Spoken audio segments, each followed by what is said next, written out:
Hello, my name's Heinrich, and I'm the world #1 Warno player. I know it says 11 there. There's just been a misprint. It's put #1 twice. I don't know why. Anyway, this is the pro guide to first UK Armoured.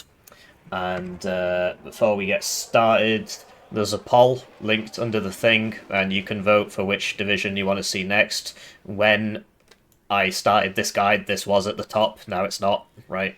Doesn't necessarily mean you're going to see Spanish First Armoured first, but we are going through the divisions slowly but surely. So I did 2Y, I did the Polish Marine Airborne Division, HDR London, and now I'm doing this one, right? And there are other guides, right, all linked in the description. So this is first UK, so essentially it's going to be the same way as all the other ones. I'm going to do an exhaustive deck review as to why everything is where it is, what's it's used for, right? Quick introduction to the division first. And then I'm going to show you a bunch of examples, some of which I win in, some of which I lose in, and you'll get a good understanding of what the advantages and disadvantages of this division are, and you'll pick up some ideas on how to deploy and so on. And I think this is the best way of doing it. I don't really see another way of doing it. Some people say the videos are too long. If you're actually serious about picking up this division, it needs to be a long video so you can actually learn what needs to be learnt in order to be good at the division. Probably worth pointing out at this point, these videos take a long time, not only because of the recording, but I have to go into ranked and play 10, 20 games as this division per video. So it does take a long time. And so, if you want to help out, you can like the video. It's probably also worth taking the time to thank the generous channel joiners, generously joining the channel. They get their names on the screen, they get the videos early, they get members exclusive videos. One join at the lowest level is worth 2,000 views, so if you're feeling bad about your ad block, it's a great way to support the channel. Sorry, I really should look into the camera while I'm shilling. It's just I was writing down when in the recording I did the shilling, so I can remember to put the names on the screen. So without further ado, here is first UK Armoured. In terms of what is the division, right? What's it for? What's it good at? What's it bad at? General introduction. This was one of the first divisions added to the game, so it's a base game division. It's had a lot of nerfs over the years, but essentially you get a little bit of airborne forward deployment in the form of the Terrier Paras, which you can see I've not brought. The SAS Patrol, the Para Rover Milan. So you get a little bit of forward deployment, and then you are a tank div, a medium tank div. So you get chieftains, which are somewhat underwhelming. They were recently buffed a bit, so at least they're actually somewhat worth their price now. I'd say they're still on the lower end in terms of cost effectiveness. And then you go up to challengers, which used to be really good, and they nerfed them massively. Used to have a 13 ROF, if you remember that. So yeah, and you get a lot of IFVs, warriors, and stuff.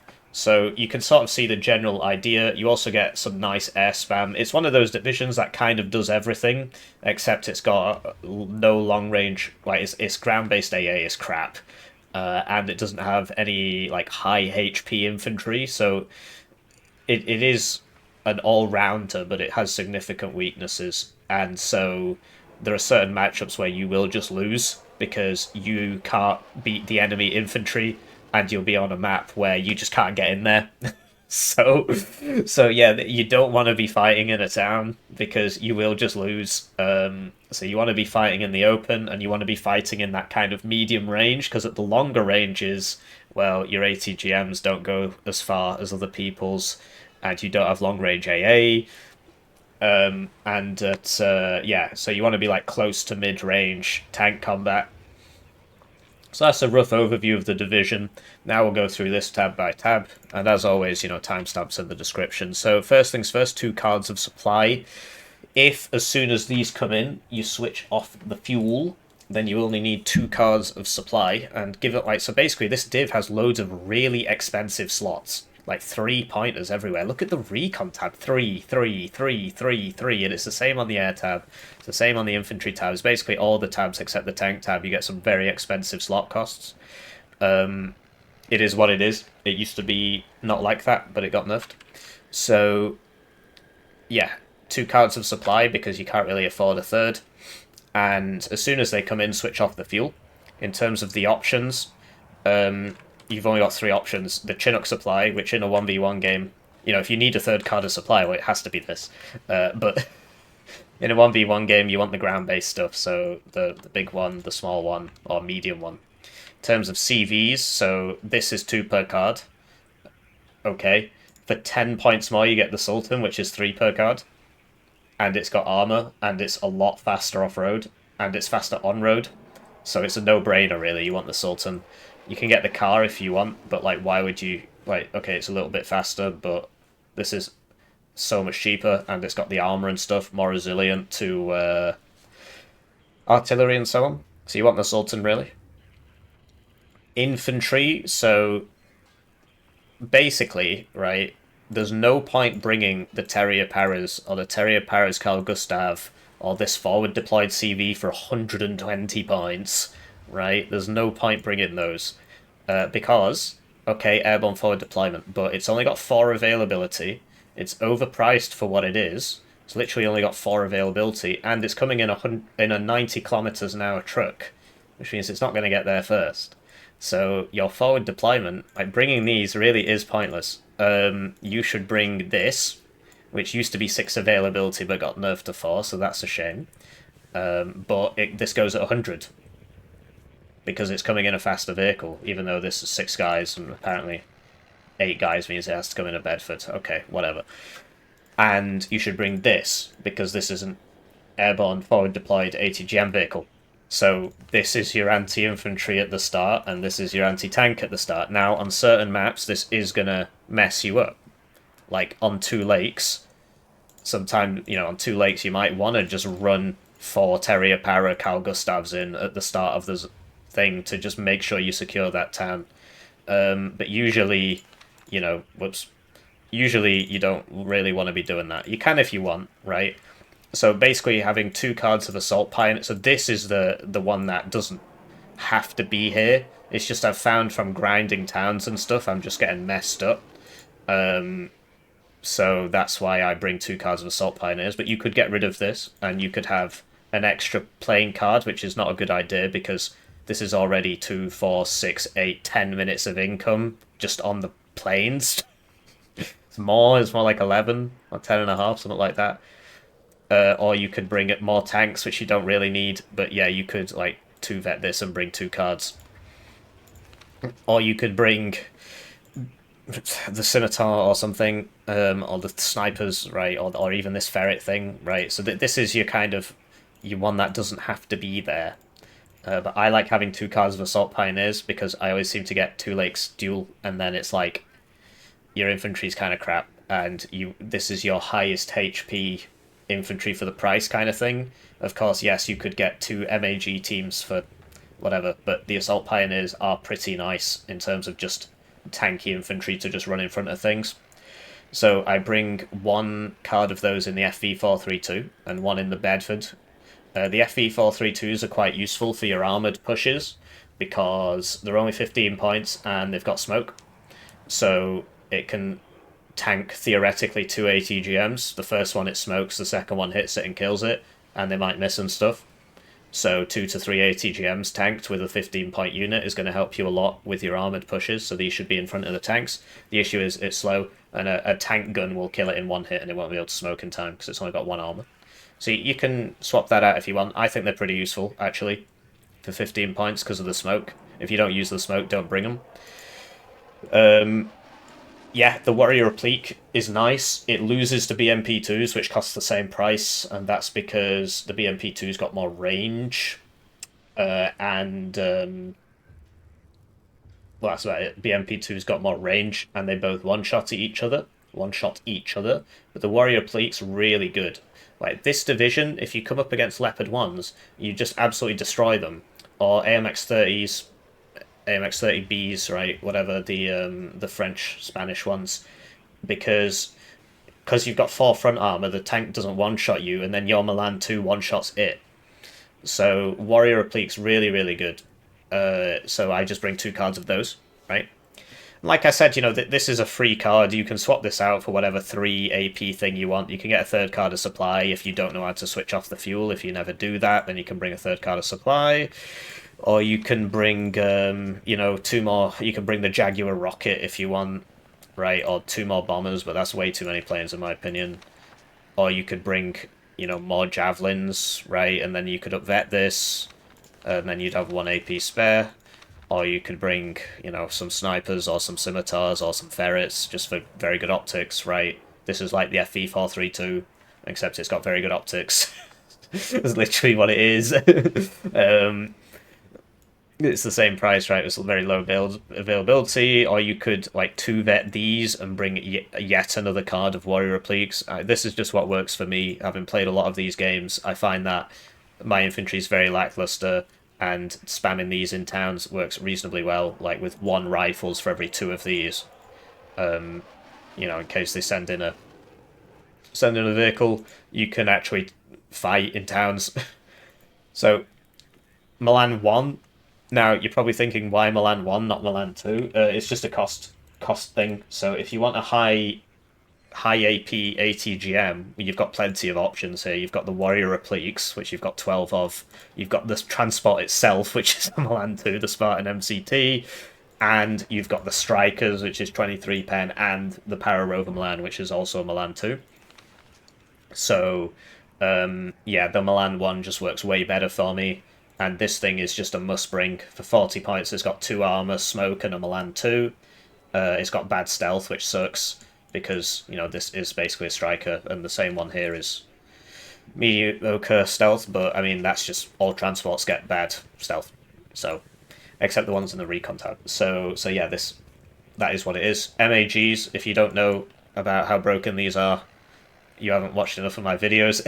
Watch some of those guides, particularly the ones about Warno's disgusting new meta. You need these.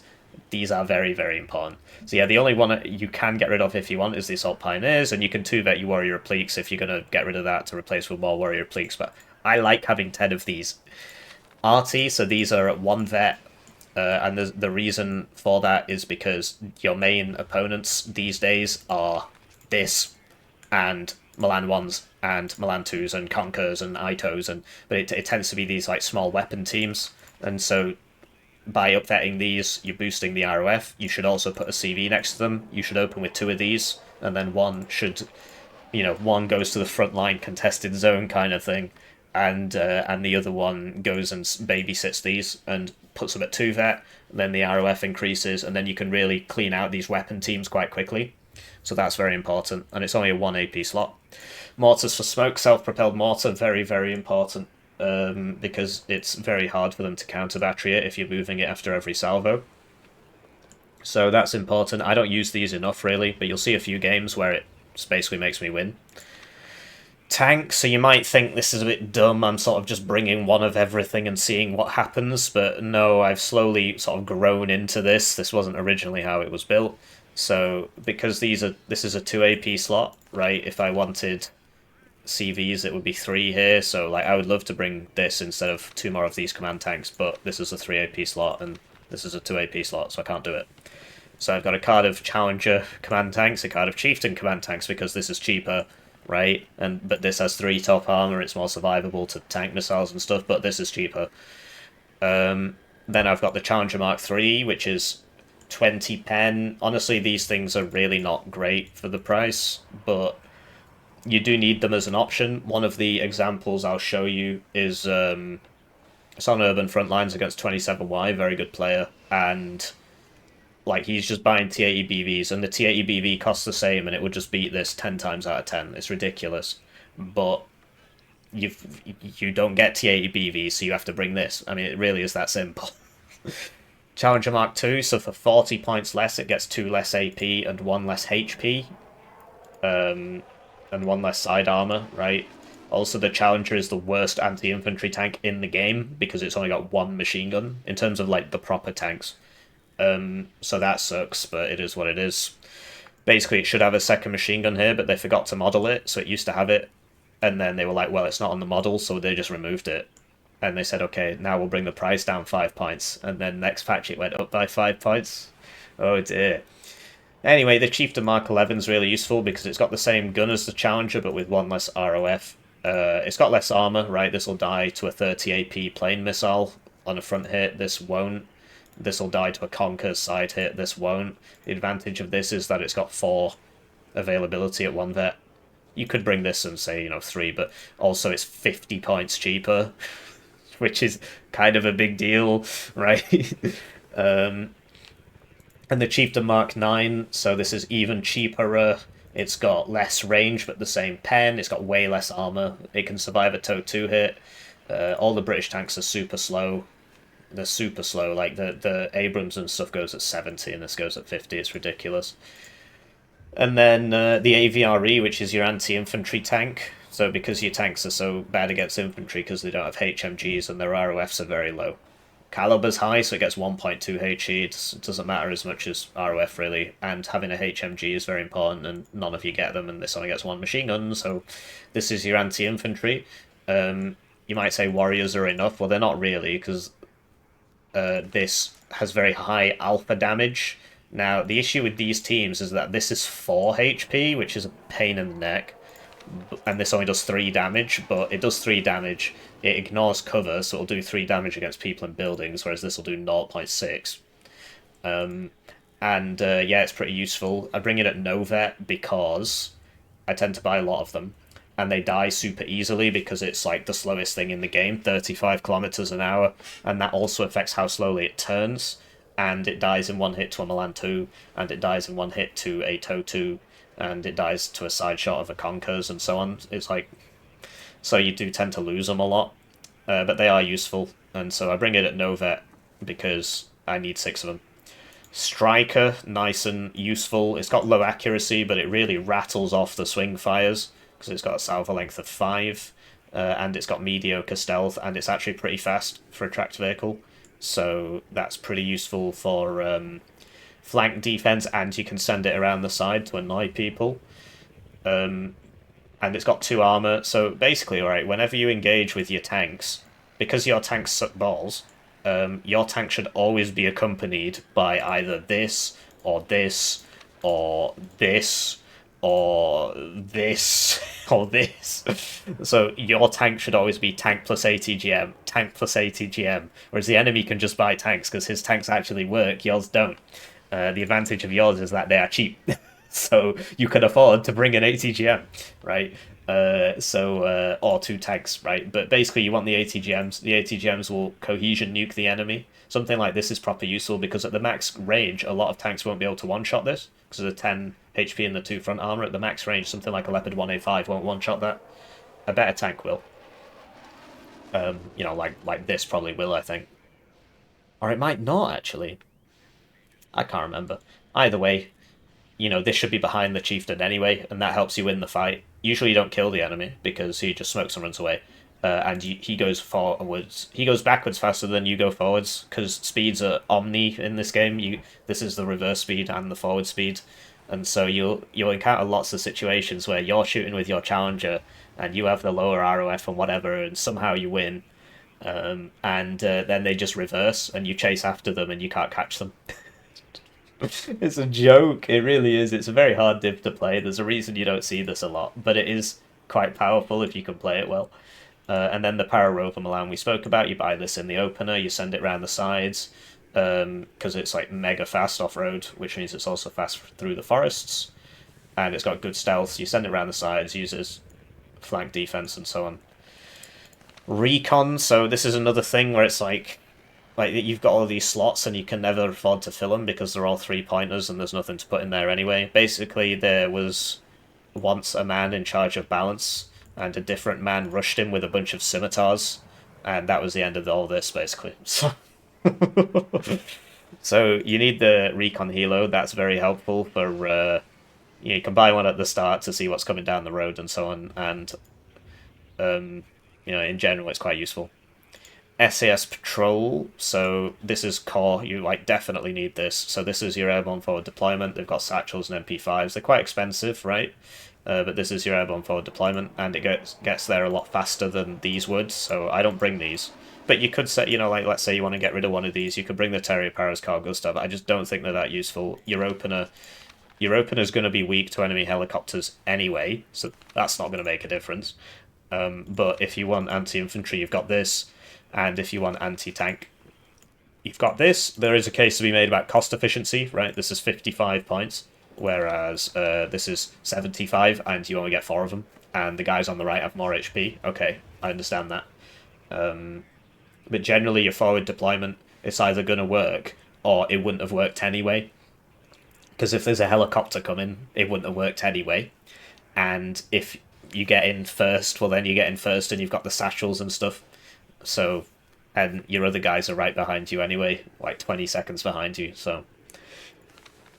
Yeah, tracked rapier, I used to bring it at 1 vet, but I mean, the AA is so crap, you just run out, and yeah, same with the javelins. I run out of javelins if I bring it at 1 vet, your AA is so crap. So you spend a lot of time buying these. Generally, you're about the fighters, the 1,000 points worth of fighters, 4 minutes income worth of fighters, but your AA situation is not amazing. There are worse divs, but anyway, Hellarm, very useful, can survive a manpad hit.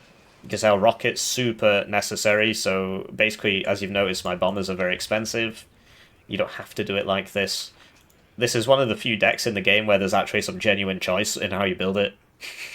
It's quite surprising, I know. But, this was when the game first came out, so they were big on that. Obviously now divisions are like, here's 3 units. Anyway, you buy all 6 of these at once, and you keep them together. Not on top of each other, because then they'll all die to one missile, but you keep them together, you burst down one thing, right? And it's like the Igla kills 1, while the other 5 kill the Igla, and then they leave, that sort of thing. And if somebody infiltrates your flanks and stuff, right, you use the Gazelle to spot them, and then you use these to shoot him, because your bombers are so expensive. So this was a strategy kind of popularized by a player called Lathans. He doesn't really play anymore, I think he goes outside or something. Anyway, these planes are just stupidly expensive. They are good, because recently they made it so the high-altitude bombers... the bombs drop faster, so I would say they are now worth their price. I don't think they ever used to be, because against anybody competent you could just move out of the way, and you still can. But it's a lot harder now.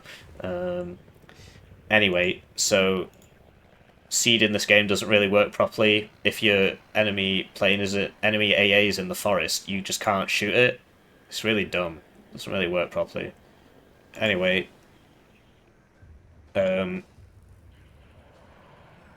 sorry, so somebody's just doing some drilling downstairs. So you get the fighters. These are really useful for fighting, right? So if you want to do your airborne forward deployment, then you got to open... Usually you open with a fighter, or, like, I mean, you'll see in a couple cases, my airborne forward deployment gets intercepted. I didn't bother buying a 250-point fighter, also known as 1/6 of my opening points, and I just stop. And I just wait for the rest of my guys to get there. That's fine. Sometimes that's worth not buying the fighter for, right? Because instead you can buy 2 of these and 1 of these for the same price. And they will stay there, right? And they don't have the RNG of... Well, they have RNG, but the fighter can just lose its fight, right? So that's something. But yeah, these bombers and stuff, basically you can just lose games by buying these, because you'll kill one thing that costs like 50 points. And then you'll die, and that's like a terrible trade for you. So this is your late game tool. Sometimes you end up against towns, and like you just can't crack the town because you have crap infantry. You can't go around the sides because he's got 10 Guerrillian ATGMs. And what you do is you slowly build... You keep attriting, and you just slowly buy these, and then you send them all out at once with the seed one in front, and you just level the town. I do have an example of that against ZXC Vista. He's playing Belgium, and like there's just a bunch of infantry in the town. I just can't kill it, so I just YOLO a bunch of planes in, and the planes die, but it accomplishes the goal. But it's a very inefficient way of doing things. But you don't have a choice with this div, because you can't really you can go around the sides as much as possible. Anyway, that's enough theory. Now we'll cover some examples. Right, so this is a game against Golden Panzer 30. He was rank about 20 to 30. This isn't... You wouldn't usually do this, I just felt like trolling. There are more examples in the description, but basically, I assumed that he would open either with the funny Hilo plane thing rush, or, you know, with a bunch of Tors and stuff. So I just opened Seed, and I just... He didn't see this coming, so I just lobbed one of his Tors right off the bat. I don't recommend opening with the Seed plane. It's just, I wanted to contest the air, and I thought I can either buy 2 fighters, because I thought he would open one Mi-24K, one Mi-23, and one TAM, because that's the strategy I keep telling everybody to do. And so I thought I can either open 2 fighters, or I can open with a fighter and a Seed plane for 25 points more. The Seed plane can sort of double as a pseudo fighter. It can go in front and tank the hits, and it can shoot the AA, and that's what we accomplished here. So 27Y is kind of slow off the bat. Like, I've got a big advantage here because it's 2 lakes where forward deployment is incredibly important, and I get it and he doesn't. So we get the Rover Milan straight into this gap here, we cut off his whole deployment, we kill one of his AA pieces, the double Sultan opener, and I'm just spamming planes. I mean, this was a bit of a troll game. It's just, I've put it first because I've got another game against him, and in the next game, something a bit different happens, and so this one has to go first. Anyway, so I'm trying to get this thing. I know he still has a second AA piece because I saw it with the Seed, right? But I was, you know, he didn't switch it on until I'd already left, so he does miss that tornado there. And then, so I send the Seed back around, and he hits me, and I miss him because I do. And then I do get out, though, which is nice.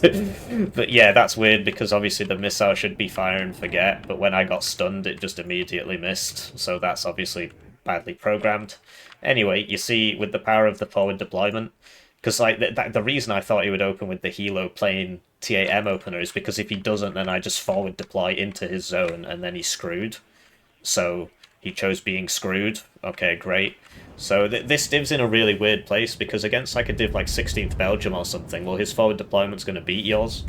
So I sent this down here, but, you know, he got caught out, and they don't have smoke and stuff. So he's got a nice picket line here. But yeah, you see the rifles with the Lor 80 on the sides of the town, just killing stuff. But yeah, that was a sort of a bit of trolling, like the Sultan isn't moved up. So I buy the 6 Gazelle rockets because I know I've really messed up his AA. Like, I didn't see any Iglis shoot at me, all I saw shoot at me was one Tor. And it's like, well, I'm obviously going to see that one coming, so... I buy the Gazelle rockets, and we're in the zone. He is on a +1 because I forgot to send this up, but, you know, we're in the zone. He's got the 30mm do beat the MAG teams. It's just, you know, this costs more than twice the price. So, so I'm smoking the corner with the self-propelled smoke mortars, right? I'm not expecting him to buy any RT yet, so I'm not moving it yet, because if he buys RT now, he's you know, he's obviously going to lose the zone. So I bring up the 6 at once Gazelle rockets, because I know, you know, his AA is going to be back here somewhere, and it's going to be a heavy system because no Iglis shot at my planes. So we just bring those up, and then this guy just vanished. I don't know what was going on. It might be the smoke off this recon or something, so... So yeah, then I saw these coming up, so I run away, and it's got a perfect movement accuracy for some reason, so... Okay, it gets me. Whereas the Tor can't fire while moving, which is, I'm pretty sure that's what it was designed to do, but anyway. So he's leaving these switched off now because the Seed killed the first one, right? And now he's bought the Nonas to counter this one mortar, so okay, be my guest. Spend an entire minute's income to counter a 65-point mortar. And yeah, I kind of made a pig's ear of this, right? So like I said, I'm showing my successes as well as my failures. It's obviously a big dab, right? Open with the Seed plane, dab, you know, hit the Tor. Wow, I'm so funny. Buy a cluster next tick and try and hit the other one, but miss. That was a dumb idea. If I had just bought a bunch more infantry, then I would be very much in here, and, you know, there would be a tank here, and he would be totally screwed. So don't open with a Seed plane. Wow, what a great knowledge. So you see the Strikers are here. The Strikers are useful because they can actually have the same range as the BMP2. Spoke about in the deck review, Chieftain plus Striker, right? Chieftain plus Striker, because the Chieftain can't be a tank on its own. So the 30 mics, as they call them in the USA, are messing me up. I've got the smoke, super useful tool. Yeah, so we're trying to just take this, because if you take this, well, you're screwed. I mean, it really is that simple, so... I shouldn't have bought that cluster plane. I shouldn't have bought that seed plane. But I honestly thought he would heli a plane attack thing, because if he doesn't, then I get in his zone and there's not a lot he can do about it. Anyway, I should have bought a supply for this. It does end up showing up. And I'm just trying to reinforce it, the 30mm teams, because if you just run up to them and kill them with assault pioneers, then yeah, they die, right? So this div benefits a lot if you've got good micro, because you can basically everything gets smoke. Like you see this thing smoking and so on, and like, you can use it just to, so now that Conkers is shooting at this instead of at the important CV, and then I pop the smoke on this. That provides an additional barrier on the Conkers, which means it can't shoot the Sultan on its way in, because my smoke here is being cancelled because I wasn't moving the mortar and he bought the Nonas to shoot it. So, good for him, but that's a big mistake because he's getting messed up, and and now he's got less on the front line because of that. So yeah, you see the strikers super useful. He's got lots of stuff here, like the BMP-3, that's a 2-vet, so this guy's going to die pretty fast. But yeah, I can just kind of sit around in here. I've not got the point lead because I'm a silly Billy. Like, this, I could have done this a lot better, frankly. Like, I'm getting messed up here. So basically, don't buy the planes too early. But yeah, like I said, I expected him to open air. I guessed wrong. So you see, Striker, AVRE, right? And so 1 Chieftain plus 1 AVRE is a good strat, or just 2 Chieftain Mark 9s, that works well as well. We've got the AVREs for the infantry, they're helping out.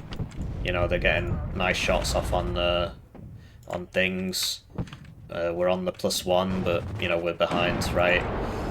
This thing, it can smoke and leave, but it's very slow.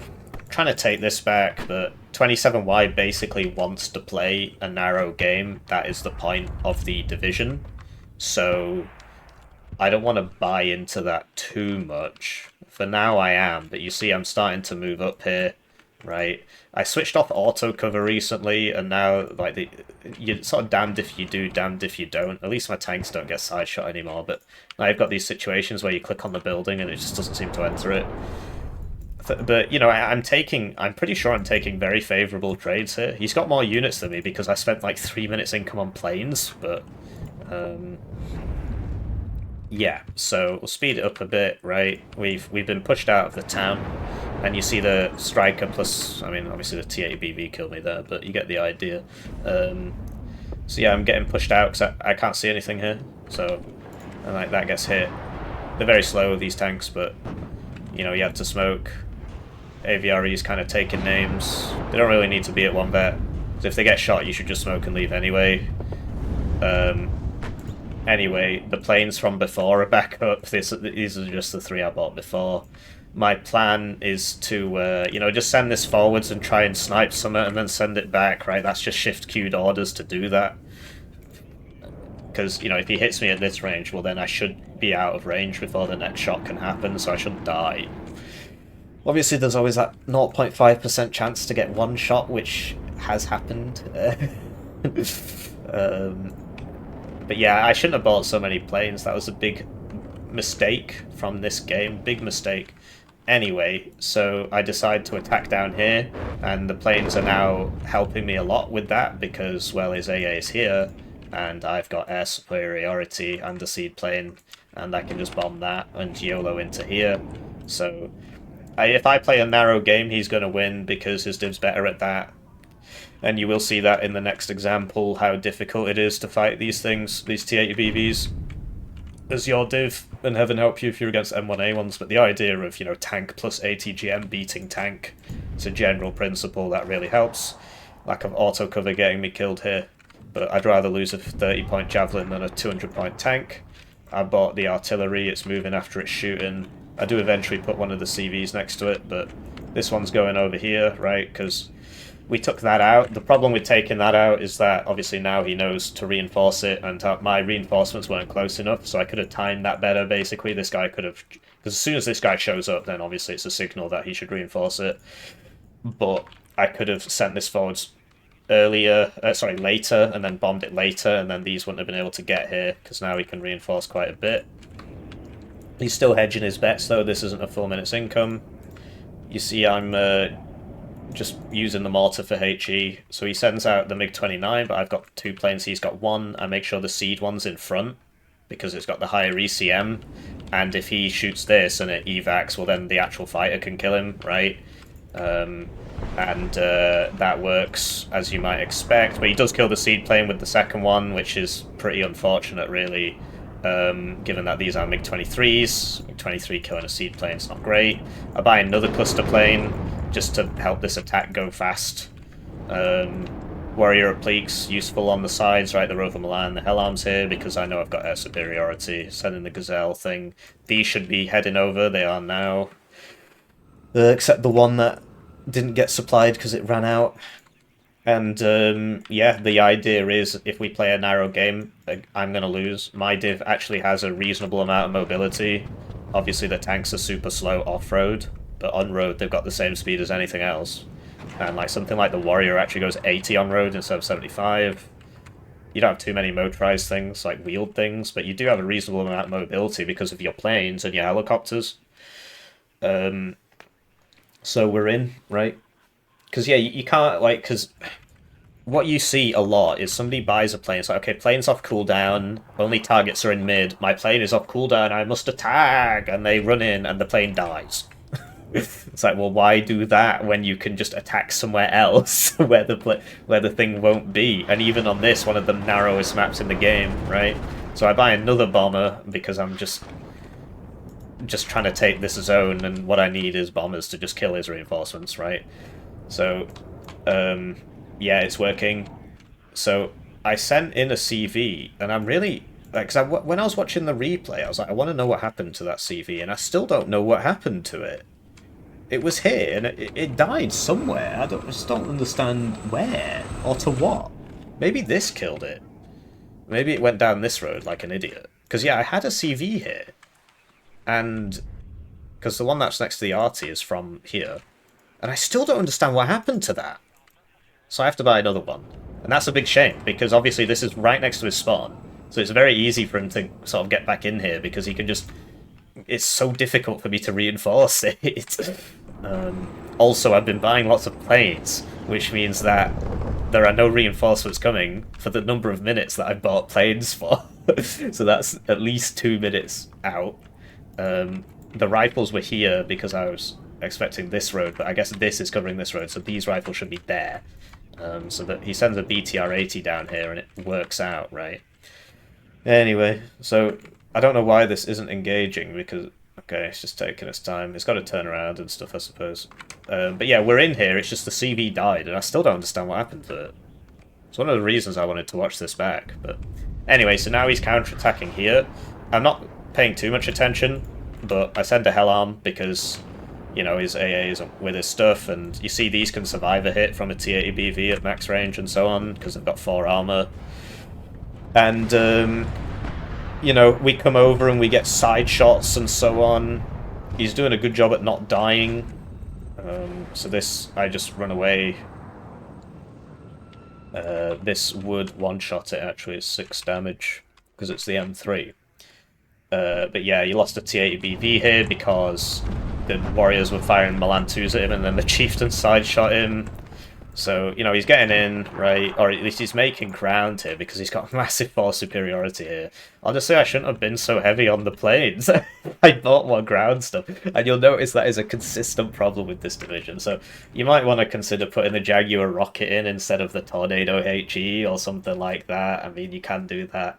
And then your planes don't cost an arm and a leg, but sometimes you just need to blanket bomb a town, and sometimes it's magic, but other times it's you just get really bad RNG and you just lose the whole game because your plane gets crit and dies in 1 hit.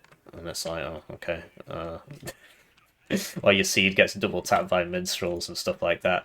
Very temperamental air combat in this game, and particularly when your planes are so expensive, it matters a lot if you get bad RNG. So, you know, he's making some ground here. These having 6 HE is really interesting, actually.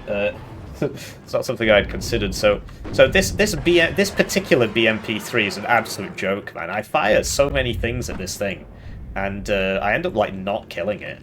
just get really bad RNG against that particular MP3. I remember.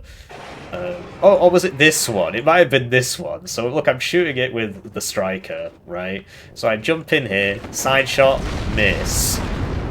Side shot, hit. Front shot, miss. Again. Side shot, miss. I'm right there, bro. And then like fourth, like rear shot, miss. And then it's like, what? Okay, so now I bring the chieftain around, right? And it's like, what the hell's going on? How did this not die to all these things? Because yeah, I'm out of AT now.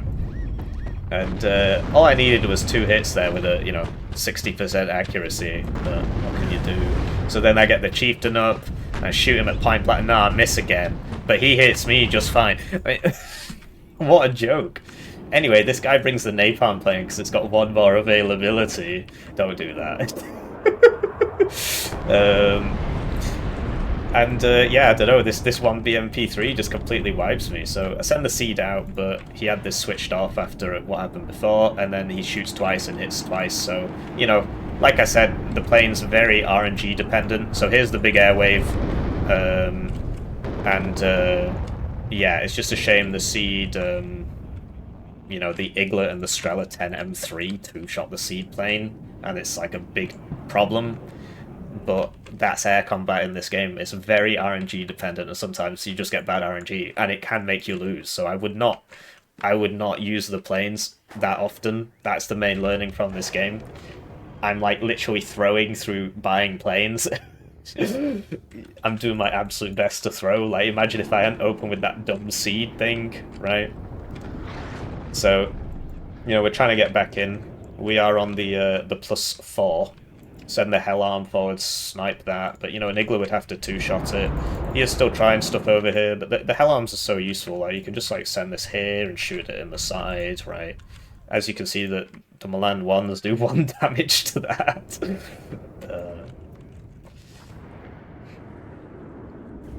So, yeah.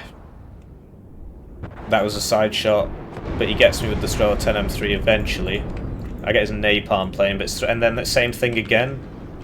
Like, what? What's this 100% accuracy nonsense? But it is what it is. Like I said, don't buy too many planes on this div. It's a great way to throw. And you see that whenever your enemy tries to push into you, well, there should just be a ton of ATGM shooting at him with tanks, right? And, like, look, I'm shooting him in the side with the strikers. We do miss there. It would have been a 1-shot kill because he's got 7 armor and this is 23 AP, so that's enough to 1-shot like 9 armor, but it's just like that, right? I think it's 9. 24 is 10, yeah. So yeah, you see, he struggles to push into me, and with the help of smoke and stuff, like the better you are, the better you can play. Obviously, but the idea is I could have been smoking some of these tanks to force them closer, although actually I want them at range because I have the ATGM advantage, so maybe not. So yeah, I'm sending the strikers round because the speedy, they do miss more than they hit because they've got less than 50% accuracy, but eventually you're going to hit them. Well, I guess him in particular, he isn't. But it is what it is. And you see the Assault Pioneers, right, helping out. You don't always need a lore 80. It's quite rare that you do, actually. But, and, yeah, we killed this CV, right? We got Rover Milans everywhere, Strikers everywhere. And, these T-80 BVs, they are killing me and stuff. But, like, we're on a +4. So, yeah. So, get the hell arm up, right? Obviously, the later this goes on, the stronger he gets, but we've got the RT at the 1 vet with the CV next to it for the 2 vet. Yeah, so send the rifles up because they've got lore 80s, right? I send these forwards to shoot the Igla. I didn't realize it was out of ammo, but basically he would have only been able to kill 1, and then the rest would have killed him. So spoke about that in the deck review, right? And I could see him very easily, right? So, trying to send this forwards to snipe more stuff, right? And, okay, I guess I should have ran away, but I don't think I saw this at the time. I should have put a Milan 1 in here. I think there was one on its way. That's Milan 2 Rover, but yeah, Milan 1 in this building would have been useful. So yeah, like, you can never expect to hold on to this infinitely because of how close it is to a spawn. If you lose Papa, it's a lot harder to take that back, actually, but because of the way that the roads and stuff work, at least in my experience. So yeah, it's not particularly surprising that we do eventually lose this. So, you know, you just pop smoke on everything and just start running away. I mean, so the VMP3s in the open, they're going to win. Like, I am making mistakes here, right? I mean, that didn't have to die, but, you know, as far as I'm concerned, I've won, and he's just wasting everybody's time. That was sort of the impression I was getting from the game, but I guess, you know, he recognises that the later it goes, the stronger he gets in comparison to me. I'm quite glad that didn't hit me. I'm not quite sure how... Okay. So, yeah, this thing doing 6 damage is inspirational, because the regular one does 5, I believe, so that does actually one-shot the stuff for quite cheap. Anyway, you see how hard it is to spot these good armor vehicles? Like, I've got infantry here, and I honestly just can't see this. If you switch to my... Because I know the ATGMs are there, but look, I just can't see it. And you see I've got all the planes up, but I'm not using them. Whoa, because I don't want them to die. Incredible. So yeah, I know it's there, and I just... I'm right here, I can't see it. So there you go, you got to get pretty close. So I could have, like, you know, not been such a monk there. You see me sending out the fighter to fight this. There you go again with the plane brain. I've got a plane off cooldown. There's a 20-point heli there. I must attack. Anyway, so that gets hit, and then do I kill it? Yeah, I do, and then he calls it because I suppose he recognized. Oh yeah, because this, I guess, because this starts happening. There's nothing here. He swung it all around, or it died in its own attack, and yeah. So like basically, if I hadn't bought all the planes, all this would have already been here. So yeah, as you can see, the KD is pretty substantially different, and he was higher rank before this game. I think it was about 30. Maybe I just think that because his name is 30, but he's a very good player, right? As you can see, top 100. But you see how temperamental the planes are. That's the main learning here. Anyway, we'll go to the next example where I use fewer planes. Right, so here we are again, same opponent, different map. And yeah, this time I don't open with planes, and this time I make a sort of concerted effort to use less planes. That's why these examples are in here, because you can see what happens if you use too many planes. And because, like, yeah, I won, but I could have won that so much better if I just hadn't bought any planes there, or at least way fewer planes. And you saw the RNG components with the planes and so on. You can just lose these very expensive items. So in this game, it's like, okay, so I've got these massive width of the map.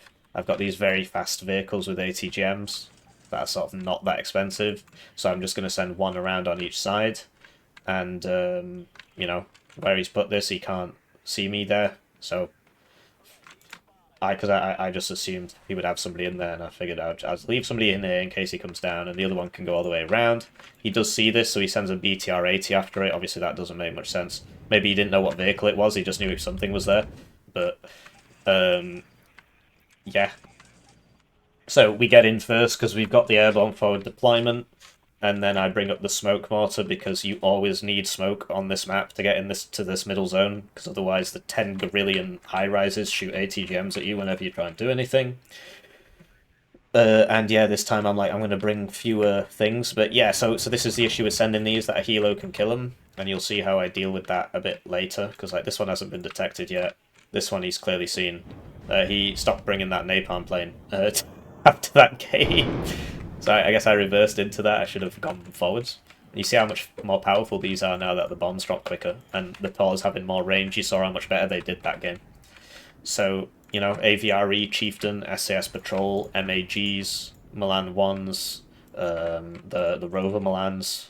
So that's a fairly standard opening, right? A couple of Javelins, because it's a high-rise building map, so the Rapier's sort of a bit less useful.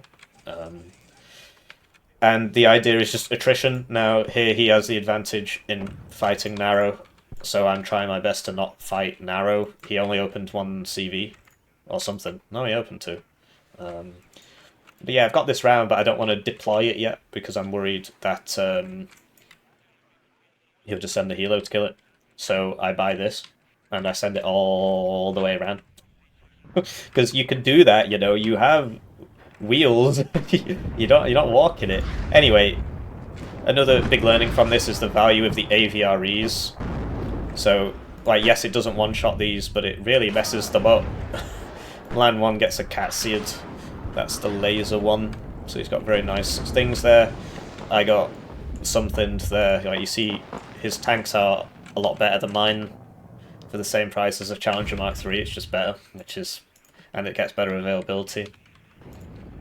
Really makes you think, huh? Anyway, so HE playing comes in, right? I'm moving buildings and stuff. I now move the Javelin because he knows which building it is in, and we know he has active artillery. I kill his TV because I have ground surveillance radar here, so I can see things. But he has ground surveillance radar here, so it turns out he could actually see this, because it ends up getting blown up. Spoilers. And the idea is, you know, we've got the supply up, and we've got these close-range tanks, Chieftain Mark 9s and AVREs. You know, sure, this tank can beat mine, but he's got 1 and I've got 4, if you can count these, and we're also padding it out with ATGMs, right?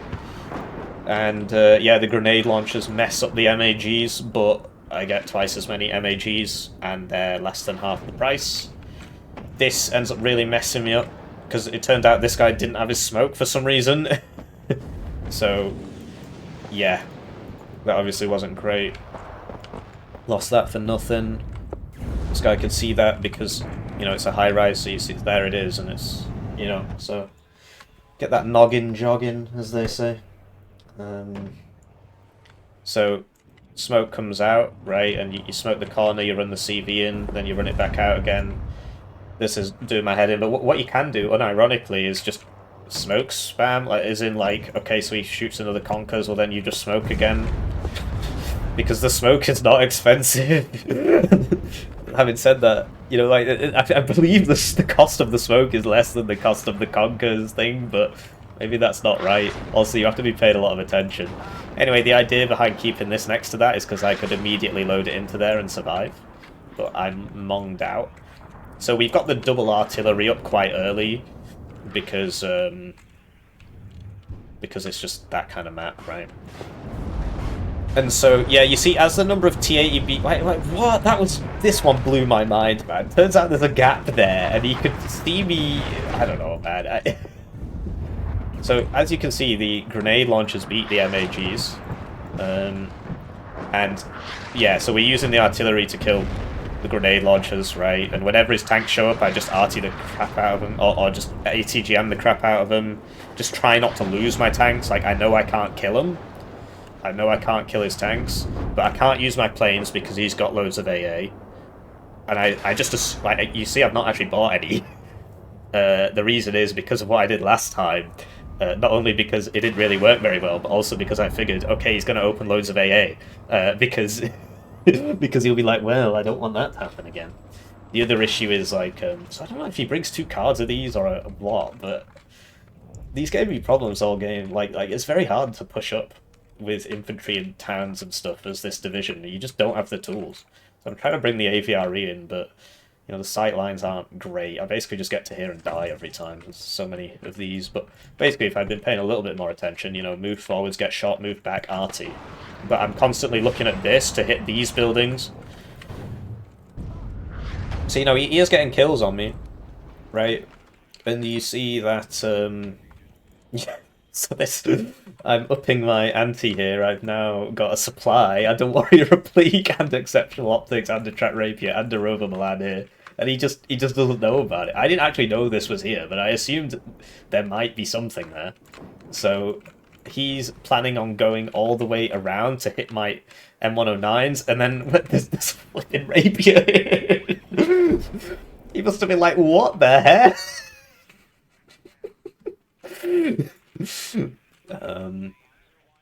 So that's very funny. Obviously, this one might have been able to weigh in as well. But he sends out a fighter. He probably thought there must have been a plane there that shot me. No, that was a tracked rapier. So yeah, you know, stuff like this isn't too slow. I mean, it is pretty slow, but like the warriors go pretty fast. As does this Zibby thing, as do the rover Milans, as do the swing fires. So you have mobility options. Anyway, I saw the Tor somehow. I think it's probably this guy, right? And you see that it all just comes down to smoking the middle of this zone to get your CV in it. Anyway, I'm attacking here, but I'm getting rinsed by the grenade launchers and stuff. Or at least I do shortly. But you see, you can put these in front of the AVRE and stuff like that. That shoots over there, which means it's not free to shoot here. And the double grenade launcher really kills this quite quickly, from what I remember. Anyway, you know, you can get the Hell Arms as well as defensive tools, because then he has to bring an Igler all the way up. So, you know, obviously I'm not really killing his tanks, as you've probably noticed. Anyway, he brings his own rocket thing up with the big rockets, so that does a lot to me. But yeah, we sort of forced him back a bit here. He has to buy stuff for it, so at least we're accomplishing something. But we're not getting in, really. Anyway, this can survive an Igler hit, right? And he wouldn't bring a Strela 10M up here because he's worried about ATGMs everywhere. So, I'm not sure what happens here. Do I just sit around and die? I might do. Anyway, that was dumb of me, right? I should have smoked or unloaded or anything. Yeah. Anyway. This is no planes UK. As you can see, I've still not bought any planes. So the Challenger Mark III sucks balls. Again, it's the same price. It has less availability and it loses 10 out of 10 times against this tank, which is also better against infantry because it's got the NSV and so on. It doesn't make any sense. But people are like, oh, first UK is strong anyway. I don't play it though.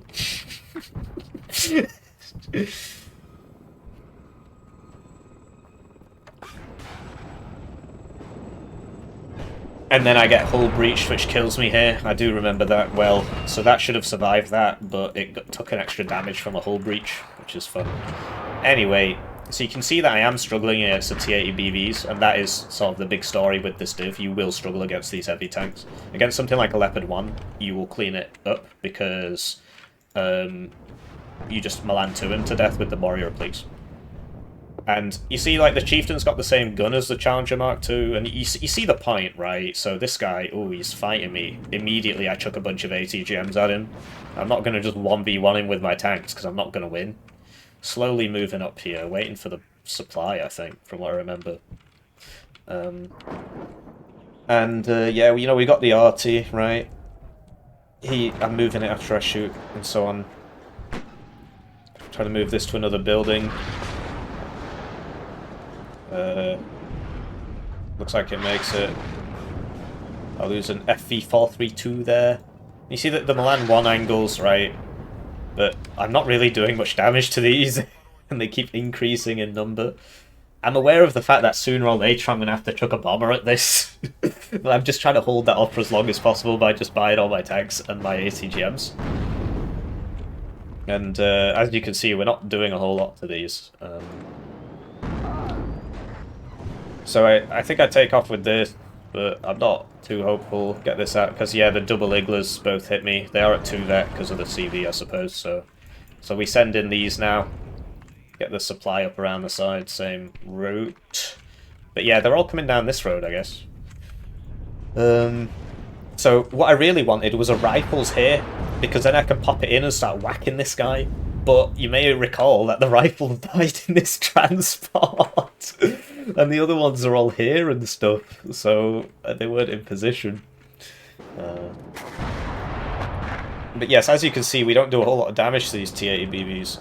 They don't do a whole lot of damage to us either. We do have less pen, but it depends which tank we're talking about here. But yeah, the armor. Anyway, double Iglers both dead, right? That's a big learning. You see AA, you shoot AA. You have AA, if it shoots, move it to the next building. And as you can see, the tanks can't really kill each other. Yeah. The Challengers versus the T-80 BB in particular, unless one of us is not paying attention, can't really kill each other. But you'll notice his screen keeps dying. This is his screen, right? The concept of a screen, screening units. So as soon as his new batch of screen shows up, I just kill them all, because I can actually kill those with the RT and the so on. And then he's just got the tanks again. But yes, the tanks are giving me problems.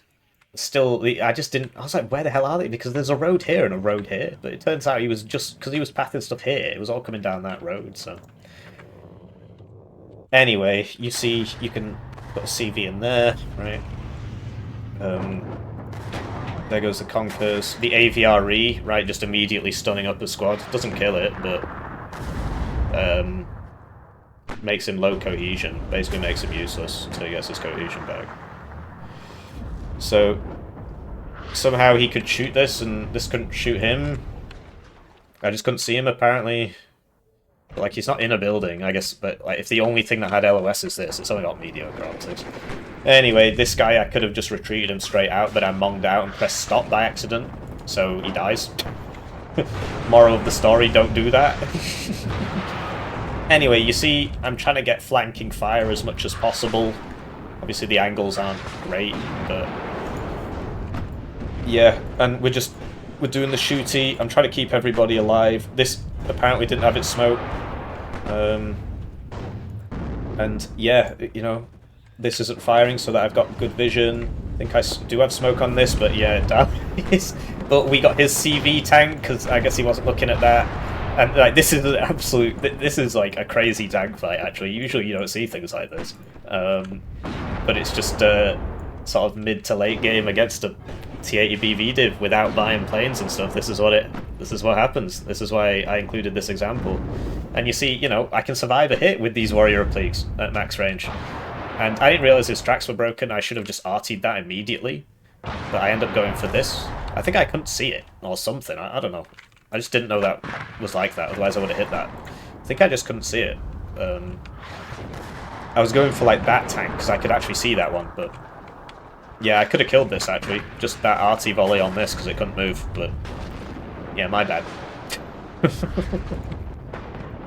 Anyway, he's going for the smoke mortar. I've got 4 of them. The other thing with these is, because you only have 2 cards in supply, don't resupply it. So it's got 125 rounds, it's got 1,000 supply cost. Which is, like, you know, 2/3 of one of these. Like, you can't. It's 1/6 of your supply cards. It's 1/12 of your total supply to resupply a mortar. Don't do it. Obviously, if you desperately need it, do it. But usually, you could just buy another mortar. Anyway, you see, he's popped his smoke there and so on. So, yeah. So here's your high altitude bomber, but it drops really fast, or like mid altitude or whatever. The warrior fleet does die at that range apparently. That goes down because we have 10 guerrilla and AA. I think I start moving most of it. But we do lose the Charger Mark III because it gets routed or something, and then something kills it. We take out the Conquers, but, you know, it's too late. Anyway, Seed comes out, right, and I get a Tor. And then I just evac, because, you know, I don't want to die. But I saw this fighter come in. Go straight for me. So the arm rifles, obviously the AT isn't as good as the rifles. And you might say, okay, I'll swap a card of the Assault Pioneers out for 2 cards of rifles. Like, that's a valid strat. It's just they cost 10 points more, and you don't usually need infantry AT, like big infantry AT. It's quite rare that you need it. Lots of it. So 1 card tends to do me just fine. So yeah, then he sends this in. But, you know, I know where it is, because I've got this here, which is, and, you know, shoot it. I was going to arty it, but it turns out I didn't have to, so I go for this instead. And then it's just same thing again, you know. So I, you know, run away, right? Smoke this, and so we can run the CV in. But the CV's run out of fuel. So I'm focusing his supply, because I figure, man, this is just going to be one of those games. It's going to go on forever. I'd like him to not be able to resupply his tanks. Anyway, you see, you know, ATGM plus tank, ATGM plus tank. So, Tornado F3 plus 10 Guerrillian AA. He does go down there. And, yeah, I'm sniping his stuff on the back line. And his stuff on the front line's getting, you know, fought. I guess he was looking at that MiG, right, it's over the tank there.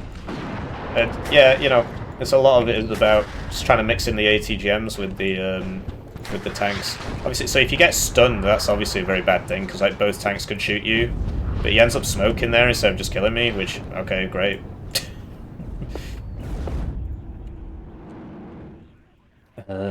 yeah, so I'm saving up to fly the seed over and then get a cluster plane on these. But, you know, we're going to smoke and run the CV in. CV's got its mojo back. Yeah, so Chieftain plus Striker, you'll see this combination a lot. I don't know how many examples to include. I play this div quite a bit, or at least yeah, it shouldn't be happening, really.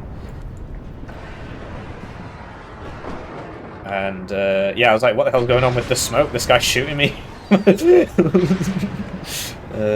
So yeah, he's getting some nice shots off.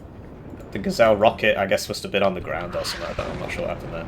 But yeah, you know, we're smoking, we get in 10 Guerrillian ATGM attack, right? At least stun the crap out of him, even if you don't kill him. You'll notice I'm not really killing his tanks. I've only killed a couple. Gets a bailed out crit. Did I even notice that? I don't think I noticed that, because it'll end up dying to this, so... That's another thing with just shooting at them. Eventually things like that are going to happen. Obviously it's bad luck, but it's 0.5% chance per hit. Think about how many times we've hit each other this game, right? I got a whole breach crit that killed one of mine. Bailed out is obviously worse. And then, like, what? This gap here, man. Not doing me any favours. But yeah, you see the general strategy. Sorry, I've got like cramp in my leg. Yeah, weird. Anyway, so at this point, like, he didn't notice this at all. I just killed so many of his guys. Like, that's a T80BV dead there. Because he's just looking here. Like, he'll be looking like this, and he'll be buying stuff and putting it here, and he just won't be looking from this position. And so, you know, sending stuff around the back, that's First UK's MO, really. This obviously shouldn't be happening. But yeah, the T80BVs, they come back. And so we fire 10 Guerrillian ATGM at them, but something like that is going to die at that range. So I got 2 armor. So maybe it should be further away. Oh, yeah, I could have put it there. But then it'd be out of range, actually, so... Wow, that's interesting. I'll keep that in mind. I mean, obviously this is the building to have it in, right? So yeah, we just, you know, come in, 10 Guerrillian ATGM attack, Helo ATGMs, tank guns, infantry ATGMs, send them all in, and, you know, like, that went down. I'm not sure how that died, really. I think the, the artillery got it. And he's forced back again.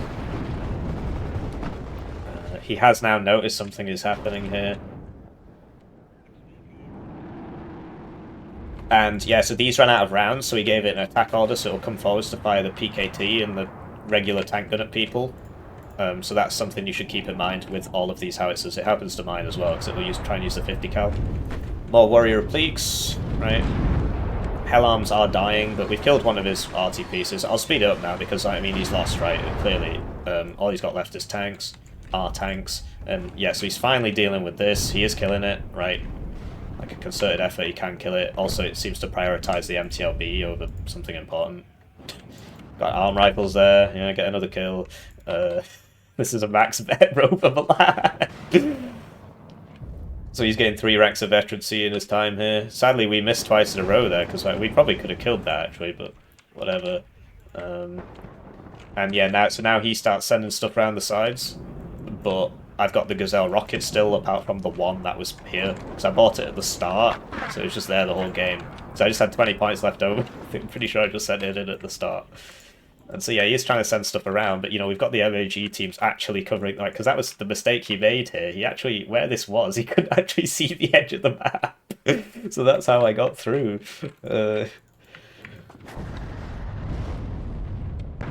So, yeah, we can see this because of these units in these high-rises. They could just see back there. He sends an AT plane, but I mean, at this point, it's like, who cares, right? He has cleaned me out here eventually. I do get a couple more kills. Well, I think I've run out of bullets now. But so yeah, this game's basically over. He's still got, but you'll notice that I haven't actually killed a lot of his tanks. He might have had 8 at the start, and he's still got 4 left. 6 or 8 at the start. But yeah, I saw this come around because of this, and they trade, but you know this would have been there anyway. And yeah, so you see the idea, right? And I think it was important to include this game because you saw me not buying the planes, and you can always just buy them later, right? And you see me like buying one seed and just using that strategically. The tornado dies to kill an AT plane. I think that's fair enough, really.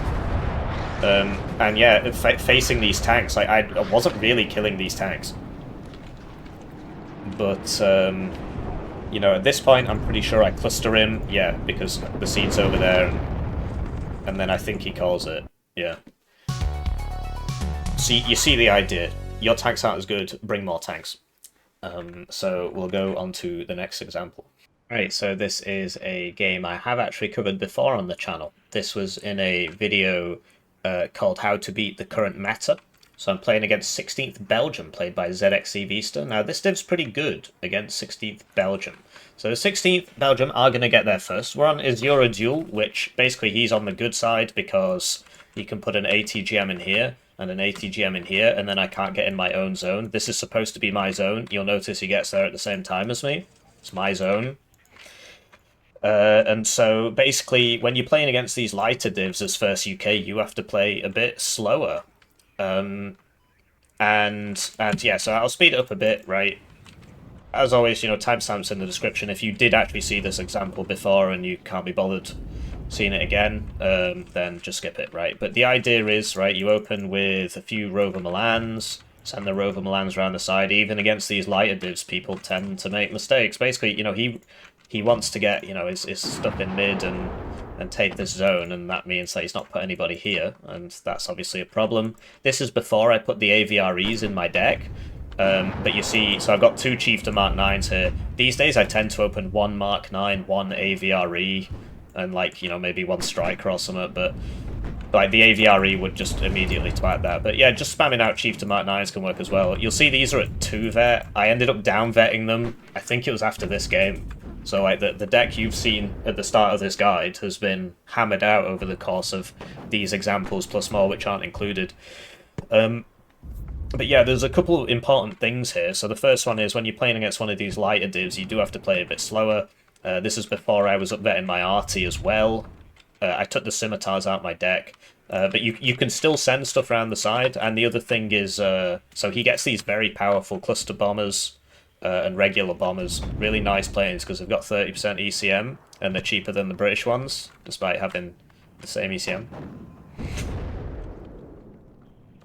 Anyway, and the dive bombers, which makes them better. Okay, whatever. So the thing is, like, so he's got the capacity to kill 6 of my tanks with these bombers, minimum, and so you just always have a fighter up. My planes, my general ASF AA is better than his. Ground-based AA, he's got the minstrels, which is better, and the gepards, which is better. But yeah, I've got the air superiority because my fighters go further. My fighters shoot further. And it's just a case of, you know, we're playing from behind here. Like, that's why the example's in here. And so he gets in our zone first, and that happens sometimes, but it's just a case of just... Basically, the plan is just to kill as many of his guys as possible while losing as few units as possible. I'm sending stuff around the sides. This sadly doesn't kill that, because it misses a lot, but then he misses me a lot, so you know, fair's fair, I suppose. But yeah, we can speed it up a bit, and you can understand the general sentiment. So he gets, you know, 2 cards of ATGMs, 1 card of machine guns, and, you know, like sort of infinite Leopard 1s. But this div's really strong against Leopard 1 divs because of the Warrior Appliques. Because the Warrior Applique can one-shot a Leopard 1. And the Leopard 1 at max range cannot one-shot a Warrior Applique. So I'm doing something pretty funny here where I'm like trying to get a Sultan in this zone. I mean, this was... I was just sort of pissing about, really. Because when I got down here, there was like nobody here. I was like, oh, I can just walk in. Obviously, it's next to his spot, so he's going to get people in there. And then, you know, I've got the smoke mortar, so I'll propel the smoke mortar. I use the howitzer for the initial smoke rounds. I should be moving this up. There should be a Sultan next to it. But yeah, the idea is, so he's not put anybody here, and so if I send stuff here, then he has to put stuff here, and that means he's putting less in mid, right? So that's helpful for me. And I'm just trying to whittle him down. I'm just trying to kill his guys as much as possible. We go on the CV there. Sadly, I die before this zone finishes capping. He fires one bullet, man, and yeah, what can I say? And yeah, we're trying to just sort of slowly grind through his infantry. Like, his infantry is better than mine at infantry fights, because these have... Well, not these specifically, but the mech Fusiliers and stuff, they're cheap and they've got 3 machine guns instead of 2, but their AT's worse, right? So that's the trade-off. And then, so, you know, plane comes in, and you just got to make sure the plane dies. So the issue... I had a fighter up here, but it evac'd due to lack of fuel, and I think he saw that. So I could have intercepted that, but I was a dum-dum. Instead, I avenged it, and I do move this after it shoots, but I didn't move it enough, so I'm pretty sure this ends up killing me. Because, yeah, he's pinged the positions, right? And so I'm moving him.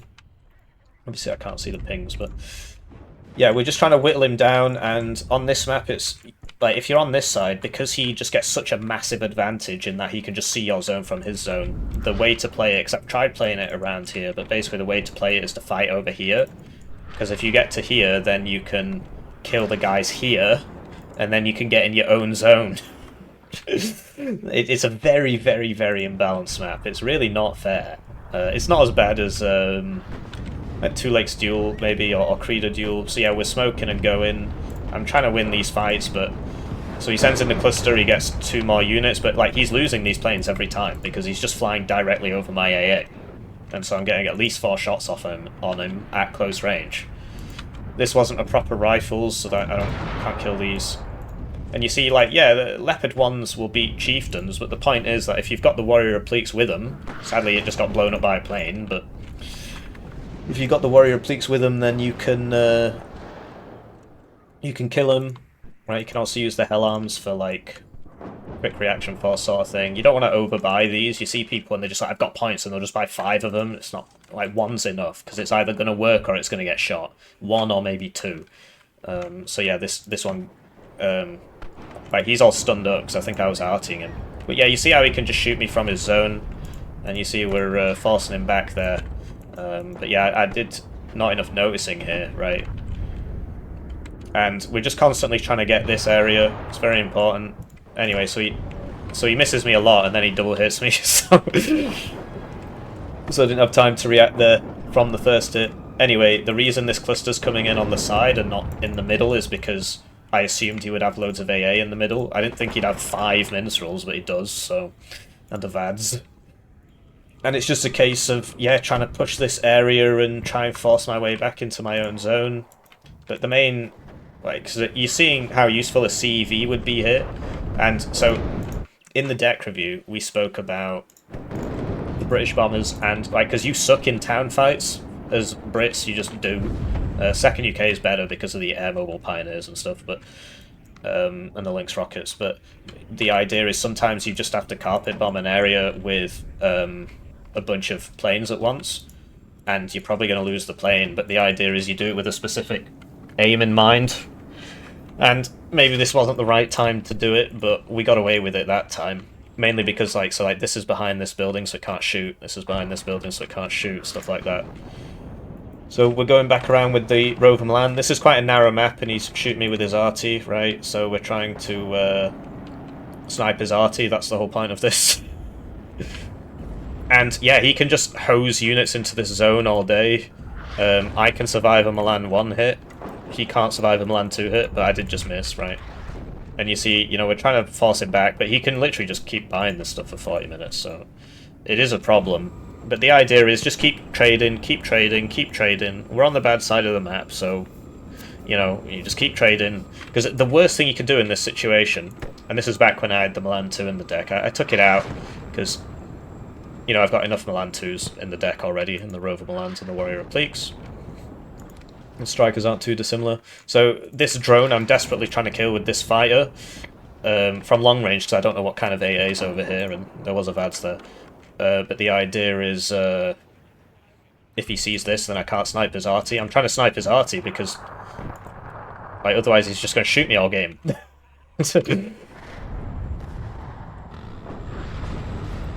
So, yeah, like, even his satchel guys are better than mine because they got more people.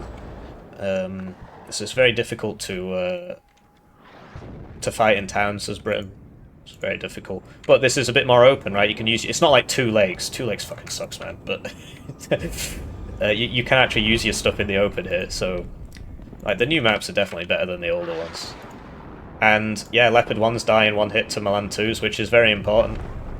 It's something... Because there's certain people who think, like, Leopard 1s are OP. And it's like, well... The T-72 doesn't get one-shot by Milan 2. And neither does the Chieftain. But the Leopard 1 does, and that's a big distinction, because there's a lot of Milan 2s in this game. So, you know, continuing to just try and grind him down, right? I forgot to move this one, I guess. So he gets another CV in there. I make a big mistake here, where I just try and bomb it, instead of using the RT, because I can see it, right? Because of this guy.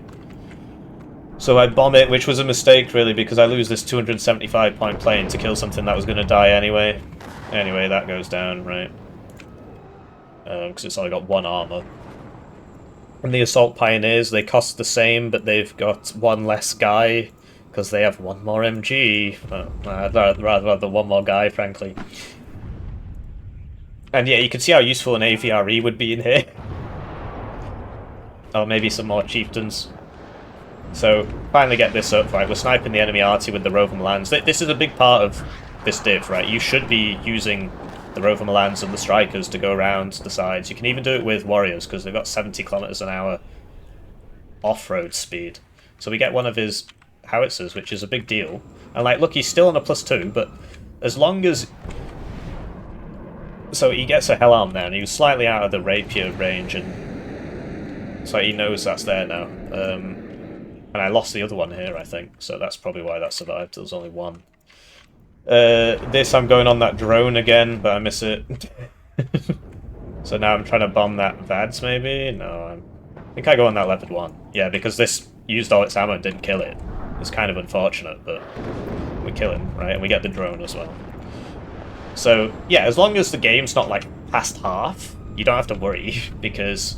If he takes up for half and then you tick up for half, well then it's a draw, right? So, and usually if you tick it up in the second half, you tend to be able to take more. This was a big mistake. I just didn't give it an order and it just YOLO'd over the enemy troops. And you see, I'm trying to smoke and get back in here, but it's really hard to deal with his infantry. I'll lose a Chieftain here to, like, side shots or something.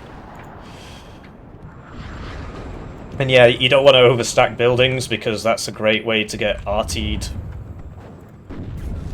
And yeah, so we've captured this little bit, which allows us to see a bit better. I did have this, but I lost a guy. I could have sent people down here. I didn't realise how open this was.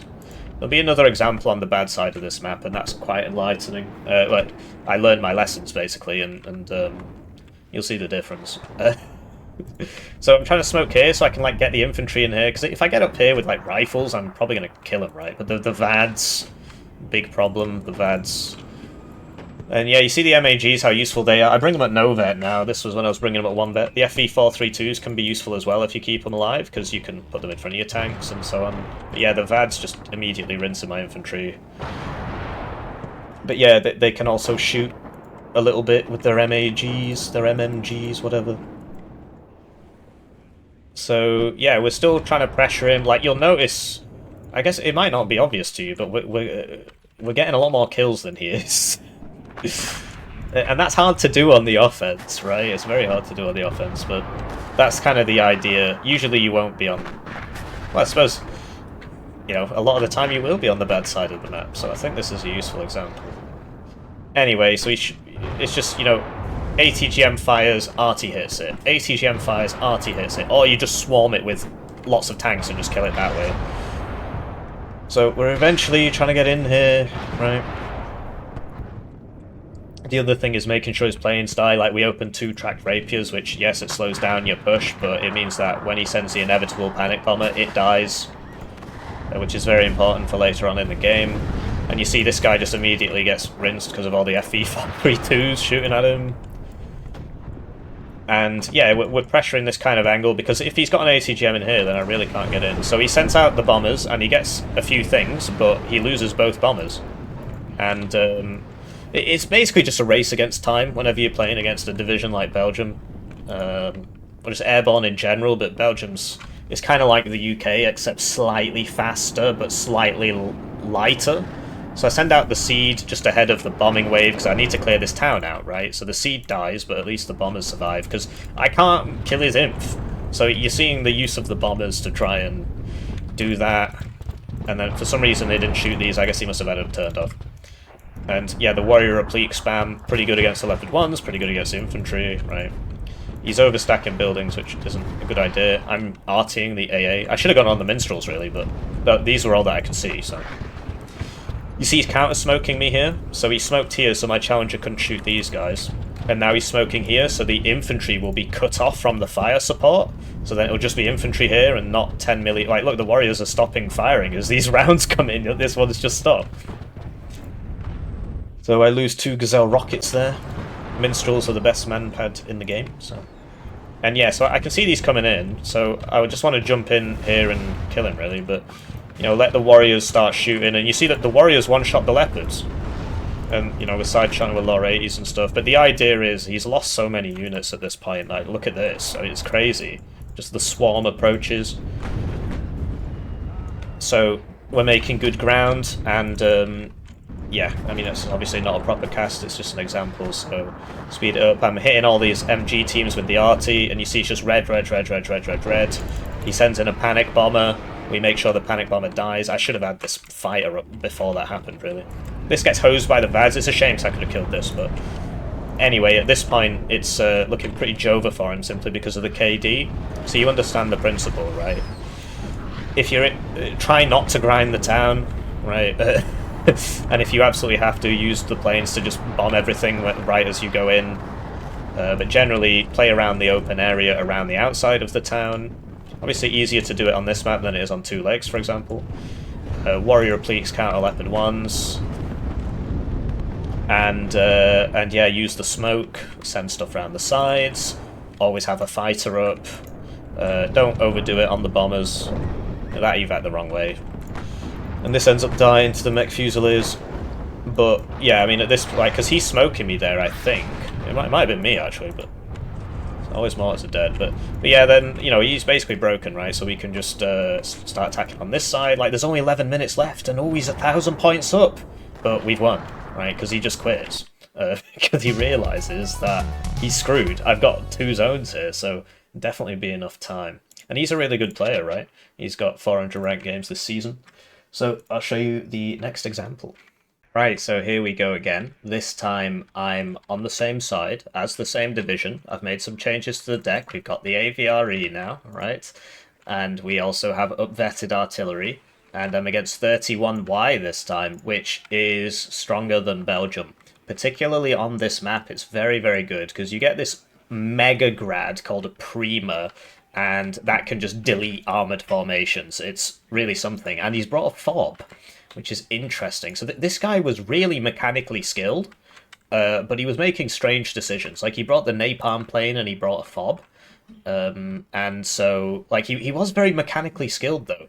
Basically, he was, because I, you know, stalked his Steam profile after this. He was some Chinese guy, so the Chinese scene must do things a bit differently, right? Because they've got their own internal tournaments and stuff. I played against a couple Chinese players recently, and they were both bringing the napalm planes. Maybe it's like a 10v10 thing. Anyway, so sort of very similar opening, except this time I know he's not got airborne forward deployment, so I can actually get to the edge of my own zone. His infantry is actually, strangely enough, better, despite him being basically a tank division. Well, it is a tank division, it literally says tank division.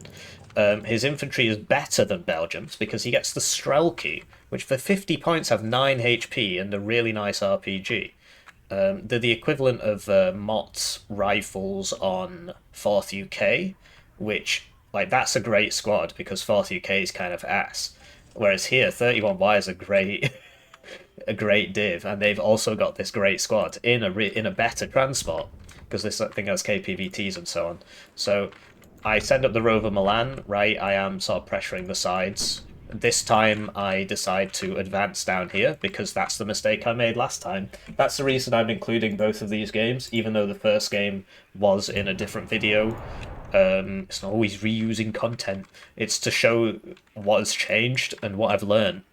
which I think is very important for you. So we're doing basically the exact same thing here, because that worked last time, right? Chieftains here, with 2 tracked rapiers behind, CV next to the rapier. I could have put this CV in the zone, really, because we've got the zone.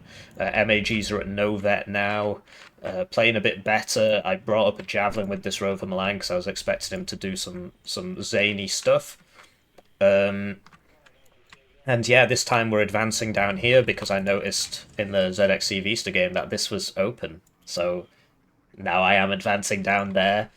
And yeah, the enemy division is actually stronger, though. It can't do the funny, 10 Guerrillian Infantry ATGMs thing, but it gets some very nice tanks.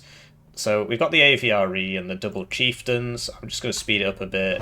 And yeah, the AVRE can shoot at tanks. It doesn't do any damage, but it does do suppression, which is useful. These things, if you don't keep them careful, they can just die in one hit to tanks, right? Because they've only got 1 armor. Oh, they've got 2 front armor. Anyway, you see the advantage of the warrior repliques. So this is another reason why I'm sort of bringing this up.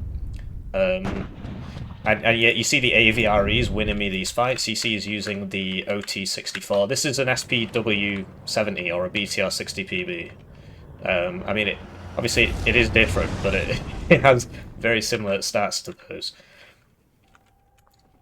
And you see that it's just going that much faster because he doesn't have the forward deployment, and he bought a fob, which makes him a bit slow. But you see it's kind of the same thing going on, right? You can shoot me from this way and this way. I come down here to clear out this position. That allows me to move up here. Then from the side I can shoot these guys. If I get to here, then he can't reinforce my zone anymore. So we managed to solve the problem fairly quickly there. And you see I've actually down-vetted the Chieftain Mark 9, so I can bring more of them. That's another learning. And that's because I like having 5 of these. I buy 5 in a game. You could say and bring 2 cards of them and have them at 2 vet and then you get 6 or whatever. But anyway, track rapiers have smoke. Very important to remember that. So you can die anyway. And yeah, you see the power of the warrior repliques. So I shrug off a tank shell because they've got 4 armor. So it tends to be reasonably survivable. And that time we smoke and we don't die. And I've got 2 cards of Assault Pioneers in my deck. So this is closer to the final deck. Before I didn't have the 2 cards of Assault Pioneers. I think I had 2 cards of Rifles. And you see, you can just run these through towns and they will kill things like Strelky. So I buy the Seed first because I'm expecting a really long game. And because Seed sucks balls, it just couldn't shoot this and then it gets shot. It hit, yeah, whatever. Anyway, so you might want to take the Seed plane out, really. So for these protracted battles, it is useful. You'll notice I did try and send something around. So this was the Rover Milan that was there before, and I should have sent it all the way around. I got a bit greedy, and this Conkers took it out, basically. If it hadn't been that, it probably would have been this. So we know this is here. You'll notice the RT is upvetted now. The RT which hasn't been bought yet. But you get it, right? So we've got the supply, so we can always repair, because we're going to get... At the very least, we're going to have to fire our smoke and so on. We're taking this, which allows us to shoot sideways. And, yeah, the double chieftains with the CV just behind them to buff them up a little bit, because it's not doing anything else, right? Although, what happened to my rapier? Oh, yeah, it died through the smoke. Yeah, so I should have brought this over, really. Right, I'm not a perfect player. I am making mistakes. That was an AVRE getting hit by the T-72s. So, like, this thing is really nice. Really nice. Anyway, so Igla fires and just immediately gets melted, because, like, the AVRE alone would probably one-shot that. There's, like, a lot of tanks here. So you see we've got the firing line here, and he just keeps reinforcing this little bit. And so we're all up in this, and we're just whacking him constantly. You can see what the plan is, right?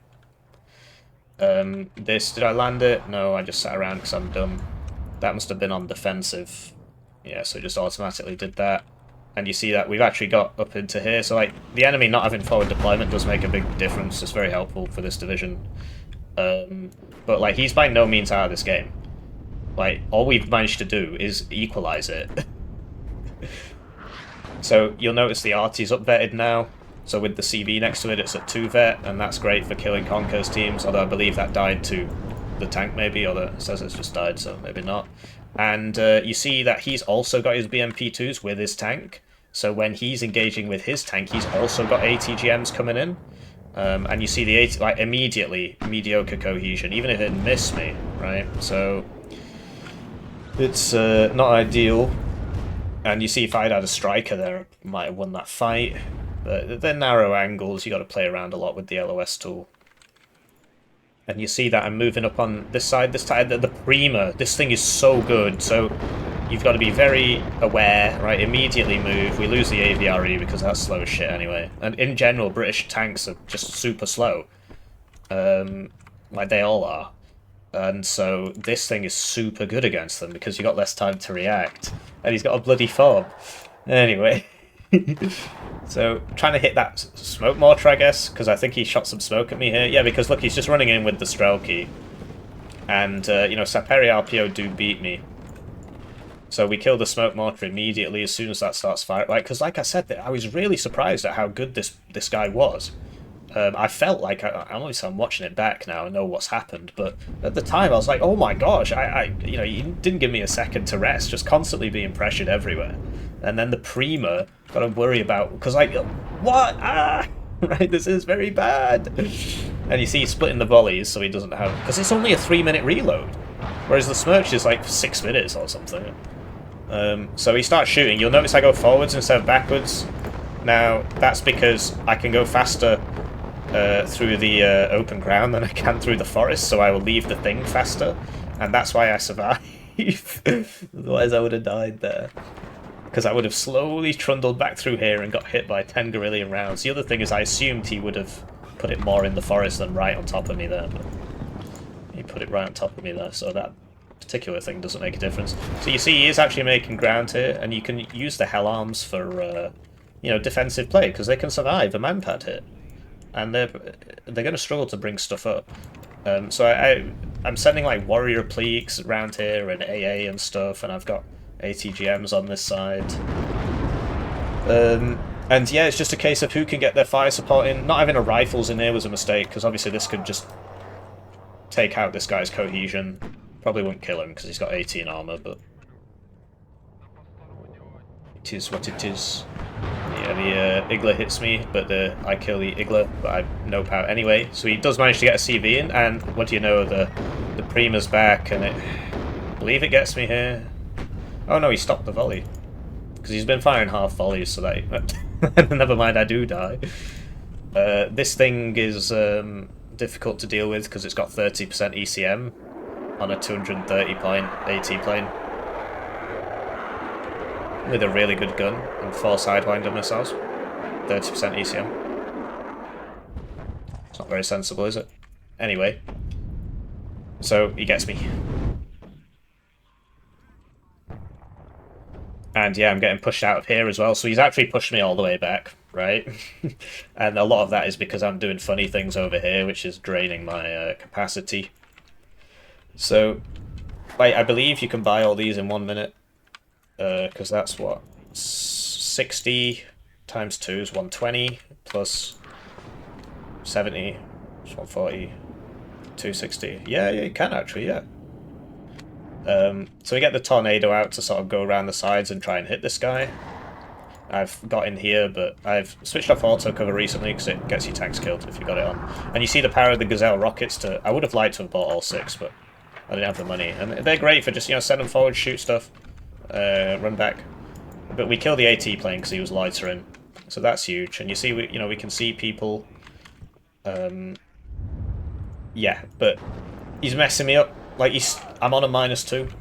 Did unload all these. I should have unloaded them here, really, but I wasn't sure if he was still in there. Because obviously this can't see that building, for example. And if you recall in the ZXC Beaster game, I was losing infantry and transports here, so I've learned from my mistakes. We've always got the fighter up, and we're attacking on this side, which we didn't do last time. Yeah, so... trying to hit some of these supply vehicles, maybe, I suppose. But look, so the push on the left here is sort of working out because there's nobody here. But we see this kind of CV plus T-72 tank combo, and he's killing me because this has 1.25 HE because it's a 125mm gun, so that's 2.5 HE every shot, so there I go. Right.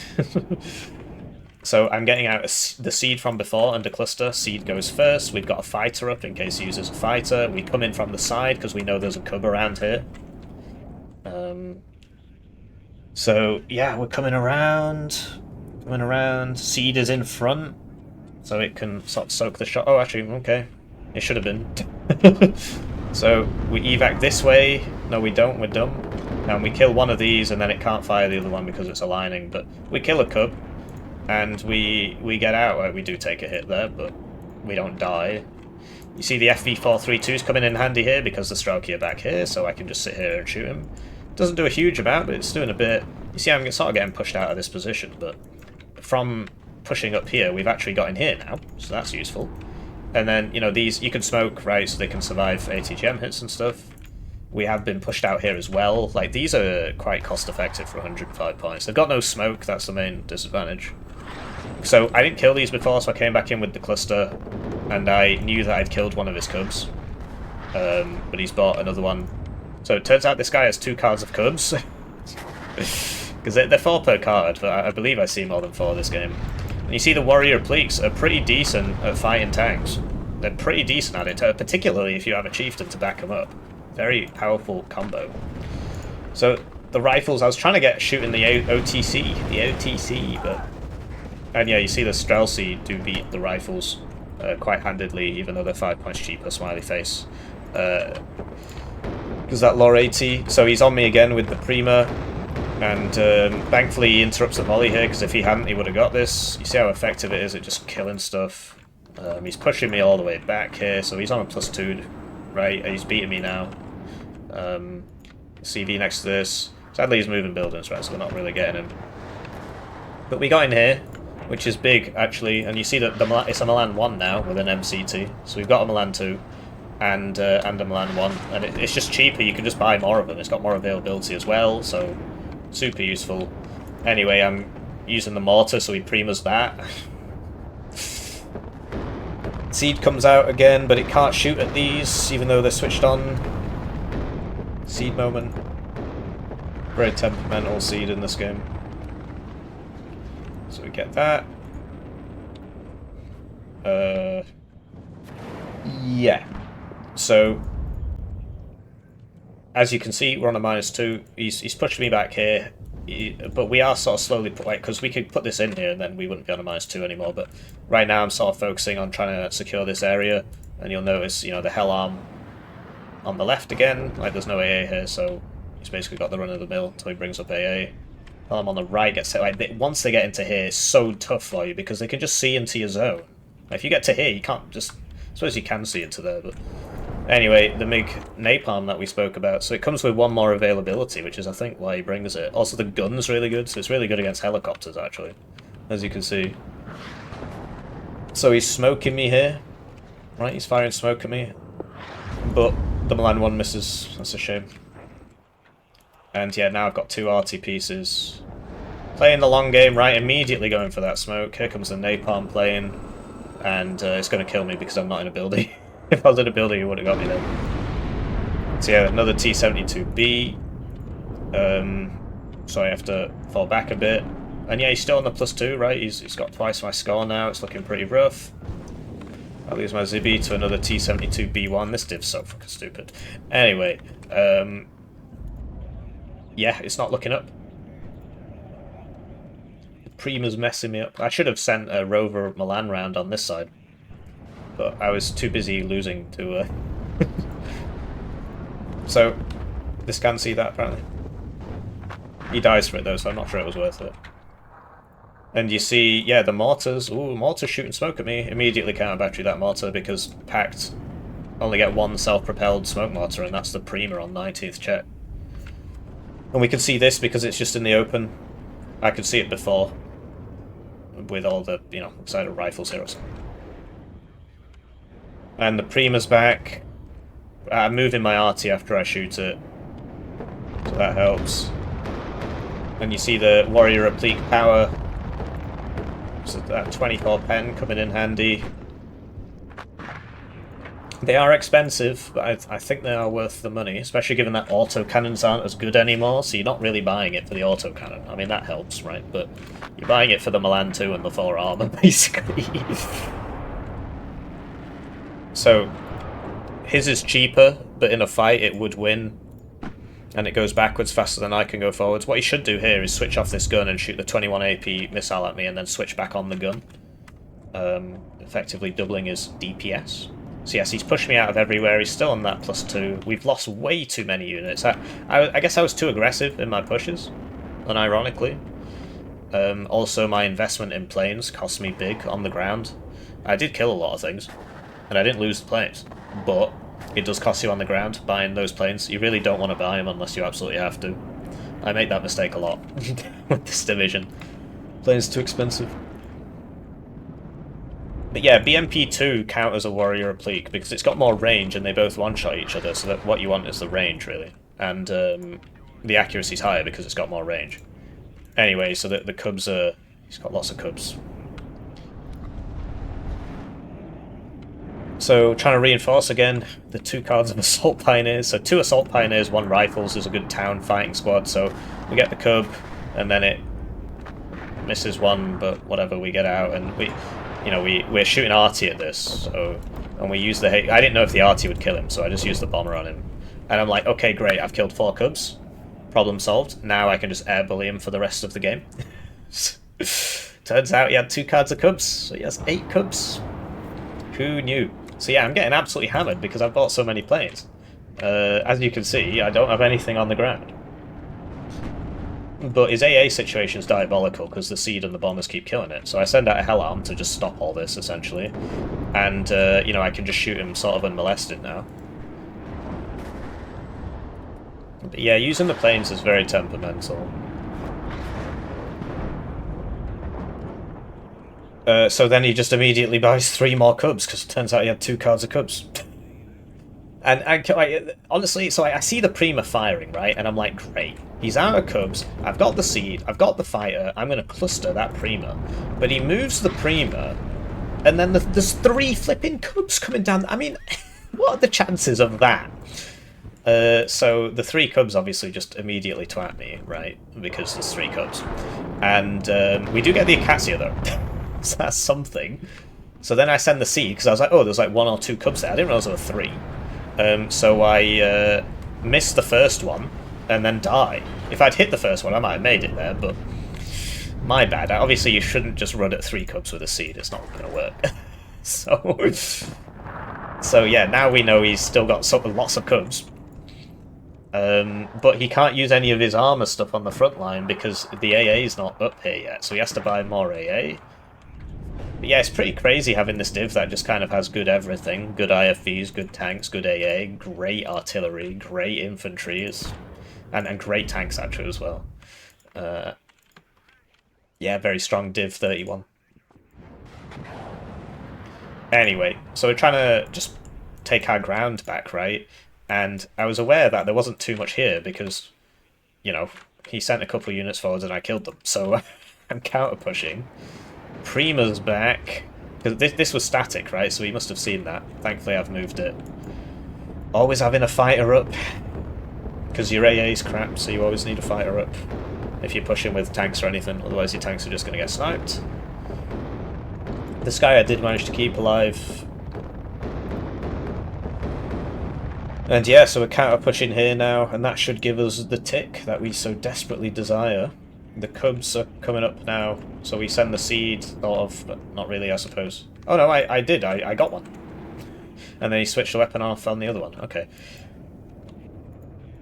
So yeah, you see how the air, it can work, but it can just, like, because you saw how much ground I lost, and the reason I lost all that ground was because I was buying planes, and so he was buying tanks, and so he was just killing me. So you really don't want to be buying the planes unless you absolutely have to. Like I shouldn't have bought them here. I don't think it was a good idea. So yeah, rifle scouts, and we get the Sultan in now. Challenger behind. I need some more ATGMs here. I'm getting a smoke mortar up. I think I had a second one, but he premed it, and then he buys 2 more Cubs. So that's all 8 of his Cubs purchased now. Because he had like 3 and I killed 3, and then he had 3 and I killed 3, and now there's 2 more here, so 8 Cubs, eh? I don't think they should be 4 per card, really. Anyway, they didn't used to be. So, Napalm planes back. But, like, you know, I do actually have ground main PA as well, and these things don't sleep on them for just, you know, launching a missile or two. They've got 30% ECM and decent Sidewinder missiles and decent guns and decent agility. Like, they can turn quite... They turn like the fighter, basically, so... So yeah, super useful. So we're on the +2 now, and I am speeding it up a bit because, like, you can tell we basically won, right? He can remass pretty quickly, but the idea is... you know, the planes are staying up, and let me see, we missed there, I think. And yeah, so we got the rifle using the. So you jump in and then you jump back out, and then you jump in and then you jump back out, and you can get all the rounds off without exposing yourself too much. I do try and RT the AA, right? That's a big part of air spam. You got to RT the AA. Prima comes in and it almost gets my howitzers. So yeah, he's really interested in sniping my my howitzers. I don't think he should have opened fob, but I suppose if he'd been allowed to keep that Katsia firing and so on. Anyway, you see the power of the strikers at defending ground. Prima's back again, it's on the Challenger Mark II, he almost gets me. So another thing you really need to understand is, so let's say you're getting hit by Arty and you just click, oh, I've got to get out of there as fast as possible. First of all, don't spam click. Secondly, you need to click in the direction your tank is facing already, because otherwise he has to stop and turn. And I guarantee you that if I hadn't clicked in the right direction there, he'd be dead now, because he'd still be turning, and he'd be in the middle of that. Anyway, this AT plane has 30% ECM for 230 points, and 4 side missiles, and a really good gun. So he nails my bomber there, my fighter, because he has the same ECM as my fighter, which is more expensive. So yeah, we get another cub there. He's still trying to counter battery my howitzers. To be honest, I could be doing a better job of moving them. These get the severe, right? So you gotta watch out for that as well. Prima's back, but I've sort of moved. You see, so this time I reversed that way because I thought I was already facing that way. And yeah, you see how the striker's just holding back all this. Like, it's not killing that much stuff, but I mean, I could have smoked there and not died, but you see, look, I've got another striker here. He's sending the Streltsy forwards to clear that out. Sadly, we missed that. That would have been a juicy side shot. Thankfully, he misses me as well. And then, yeah, the Warrior Repliques coming in with the double Milan 2, right? And the smoke round he fires just cuts it off. Slices the cable. So we lose the striker to the Streltsy there. And yeah, you see, look how good he is. Like, he's got the recon in front. He did have AA behind. I blew it up, obviously, and he's using smoke. Get the rifles forwards, because, look, I was hiding behind the building, so I swooped forwards with my 60-something% accuracy, because that was before we lost cohesion. And shoot once and then just jump out of the building. They're going to do it to you, so you might as well do it to them, alright? Warrior Replete can survive a tank hit, because it's got 4 armor. At most ranges, right? Get the hell arm round the side again. He's not got any Iglas in here, and, you know, we can see, right? Move the Warrior Repliques round so they can keep shooting. And there you go with 7. Like, this was actually a closer game than the first one. Like, this guy was really good. But you see, with 7 minutes left, we've taken this, and now we're in here as well. I went for the supply, because that's important to kill. I suppose with 7 minutes left it probably isn't, but anyway, double striker, right, because he kills one, the next one ATGM spams him to death, so he kills one, and then the next one ATGM spams him to death. And you see, we're just spamming out tank plus ATGM, tank plus ATGM, tank plus ATGM, and you see how it works, right? So now we're, you know, close range AT-ing him because he came through his own smoke there. We're just shooting him in the side with the ATGMs. We got our infantry in here. We don't need it here, that's what the ATGMs are for. And then we get CV in here, and then he calls it. So yeah, this guy was really good. He does actually end up killing one of my howitzers at the end of the game, because I forgot to move it. And yeah, so you see the lessons we learn, right? So we've got Milan 1s instead of Milan 2s, we've got the MAG teams downvetted so we can get more of them, we're using the strikers more, the Chieftain Mark 9s were downvetted. And you see, like, even with like a 2-to-1 KD, guy's really good. He's like ranked 214, I did not understand that at all. But I checked his total games and it's like 1700, so okay, that's starting to make a lot more sense. So he's probably some 10v10 player basically, hence the fob. So yeah, we'll move on to the next example. So I've included this example because I really wanted to show you what happens if you try and grind towns as this division. So here's 6YA, S tier division in my opinion. These come at 2 vet, which they really shouldn't. And this is Pixel. He just does the exact same thing every time, which you'd think would, you know, I knew what he was going to do. Sadly, we do end up missing these, even though, 60% accuracy and so on, and they've got 10% ECM, but it happens. And so, yeah, I basically was expecting him to... I thought the urns would be on this side, so this could have been, like, pressed up to here, but it doesn't make too much difference. Anyway, so we opened double Sultans, and we've got, like, a tracked Rapier on each side. Honestly, I probably should have put less on this side and more on this side, but I didn't know which side he was going to go for, so... And we're on the bad side, which means that he starts in my zone, and he starts in his own zone. And that's one of the reasons this map is so crap for this div. So yeah, we arrive second. He gets better town fighting infantry than me. That is going to be very, very common if you're first UK. They will almost always get better town fighting infantry than you, because you don't have any grenade launchers, you don't have any RPOs or anything like that. This thing doesn't even bother shooting this time. He's now survived, many, many, many AA shots. We do actually hit him there. So I buy a fighter, which I think this was a big mistake, actually. I was just worried about that urn, but I had javelins here, so that was a big mistake. Because that's a minute's income, and that could have been 2 more Assault Pioneers and 2 more rifles. Now imagine if I've got 2 more Assault Pioneers, 2 more rifles in here. So yeah, that was very silly of me.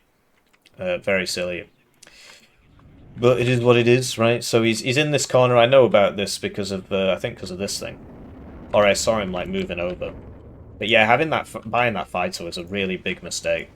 But the issue we've got is that he gets better tanks than me, he gets more infantry than me, and better infantry than me because of the Lufstrumjäger.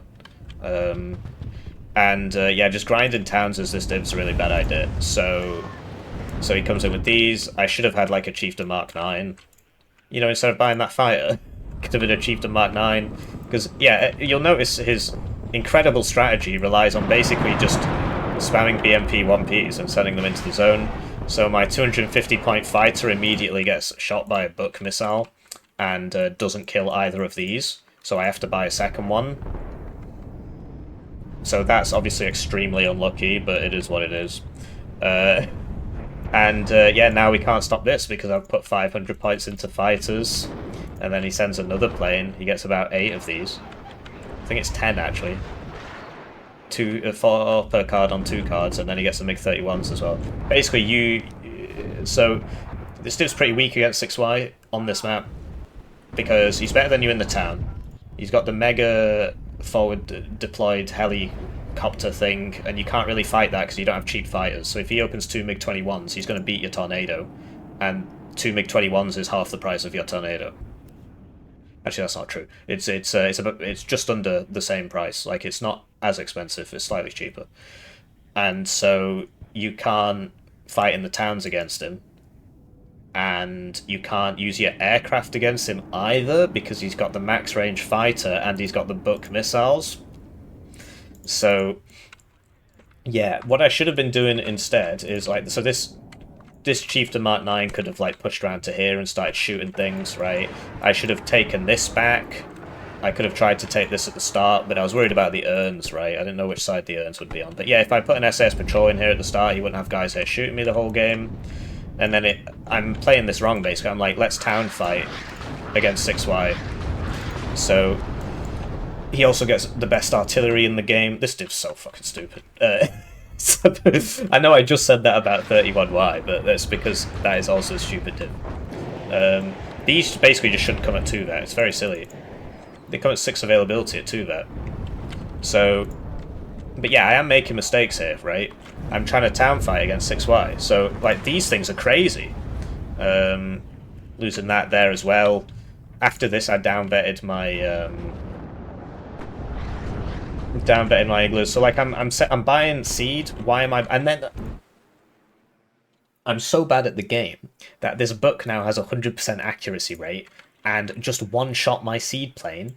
One-shot, one-hit my seed plane, and then this guy with his 40% accuracy also one-shot my 40% ECM plane. So this is the issue with the planes. So this is there's a reason I'm showing you this game, even though it pisses me off a lot, because it's showing you very important lessons. The first one is, don't town fight with First UK. If you're playing a tournament or something, do not pick First UK on 2 lakes. Very, very bad map for First UK. And also, I shouldn't have bought those planes. If I just hadn't bought those planes and I'd invested in rapiers, right? 3 rapiers is 300 points. 3 tornadoes is 750 points. It's like 3 times the price. And yeah, so you basically get 6 of these at 2 vet. They just sort of kill everything. I down vetted my javelins after this because I was just running out. And yeah, too many AVREs, not enough regular tanks, right?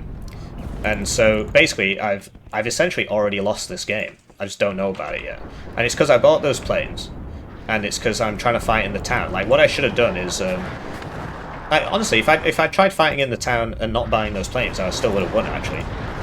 But yeah, what I could have done is move up and taken this, and once you get in here, well, oh, what do you know? They can't get in the town anymore, just like that. And obviously, you need to put something here, but yeah, they just can't get in the town anymore if you own this. So I think that's more important. So you see, I'm just constantly trying to fight this, but he gets better arty than me. I can't use my planes, and he gets better infantry than me. So obviously he's going to win this fight, or at least he has a very high chance of winning this fight. So, you know, we're trying stuff, right? We're using the AVREs and so on. I'm trying to use the AVREs in the town because it's like the only way I can kill his stuff. But like, I've already lost. I've made my mistakes, and then it's just about kind of living with it. So yeah, he gets a lot of MiG-21s as well. I do have 2 track rapiers here, but it's not enough apparently. But I can't. So generally, I'm trying to keep like a tornado up to kill these things. But he just, whenever the tornado shows up, he just routes it from his side of the map because all he has to do is shoot 2 of these at it. Even if it misses, it'll route it. So I should have had more ground-based AA basically. But I think it's important to show you what happens if you don't do the right thing, and this is a great showcase of that. So as much as it hurts me, right, I think it's very useful to have this example here. So like, because look, this is empty now. Because I RT'd, all I had to do was just get these and just drive them in here, and you can like smoke wall this if it's bothering you, and then you just can't reinforce anymore. And once he can't reinforce, then I can ground the town, because he can't reinforce it, so I'm going to win. So, order of operations completely wrong here. Grinding the town before securing the reinforcement route is a bad idea, unless you're, like, you know, a div that has really amazing infantry, in which case, you know, that's what you're designed to do. So yeah, he's sending these around. Like, we are killing them all. Like, I guess he's just trying to buy time. But yeah, this was very silly of me. I definitely had an opportunity here to sort this out. Yeah, we eventually killed that one BMP. I'm not sure what's going on there, but yeah, it's tough fighting against these tanks because of the ATGMs. But if I had like more chieftains here, like I could win this on the cost efficiency basis. Sorry, it's kind of loud when you speed it up, isn't it? So yeah, and then it's just, oh, he sends in the next wave of infantry. So I'm doing things the wrong way around here, really. So yeah, very silly of me. Very silly of me.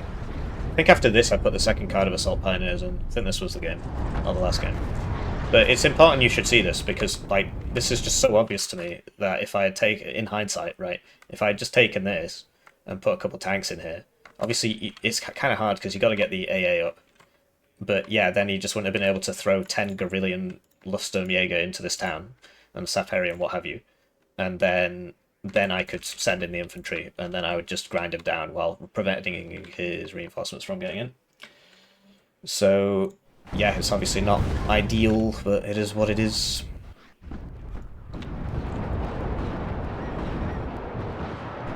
Because like you can say, well, it's because your plane's got one shot twice in a row, and that's very bad. And you know, that's obviously very unfair, yes. But if I hadn't bought the planes, do you see what I mean?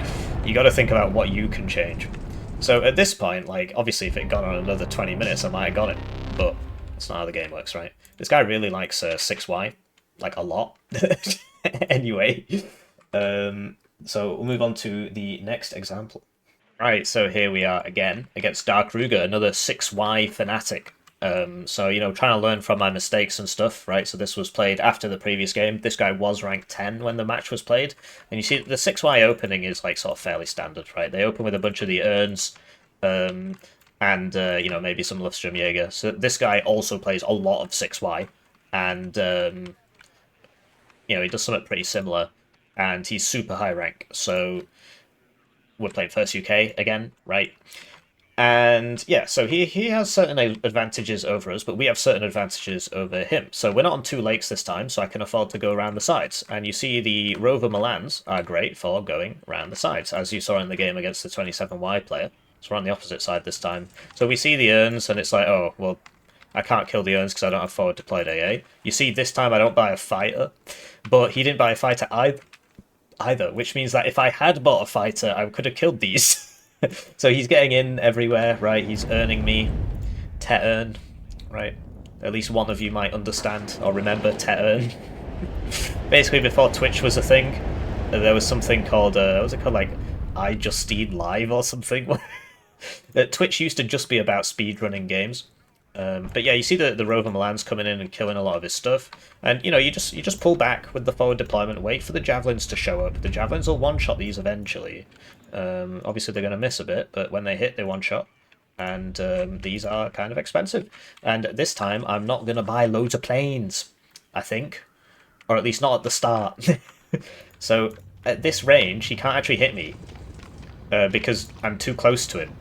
So he should basically be running away. So he notices that, right? And you see one Chieftain, one AVRE, and I've got the... Was I still rocking the Milan 2 at this point? I was.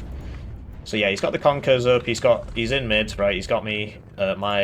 My recon here died, and this one's too far away, so I can't actually see this, which is a shame, because if I could, I could kill it, right? Anyway, so that one of the Rover Milan... 3 of the Rover Milans get through. One of them did die. Then I bought a fighter for these, because I was like, well, no AA. And so he buys a MiG-21 cluster, and this is very expensive, and we get him there. We would have got 4 missiles off on him there. So it's like first 2 hit, great. I mean, he's only got 10% ECM, but we would have had 2 more out there because of where we were looking, right? And even after we got hit. So yeah, you see that the Metis are sort of decent against my tanks and the Conkers and so on, especially because of how like slow they are. Especially when they start losing cohesion, they just become so unmaneuverable, man. The turret speed is reduced by half, and the speed is linked to the turn speed is linked to the actual speed, right? So when it's low cohesion on British tanks, it's really rough, man. Anyway, see, I'm spamming out the MG40, MG teams, right? Got Rover Milans on the right, got Rover Milans on the left. He's using the urns to clear him out, but I did get one all the way back here. And, okay, so I am buying a lot of planes, which I don't know if this was a good idea, but just wanted to show you a second game against 6Y, right?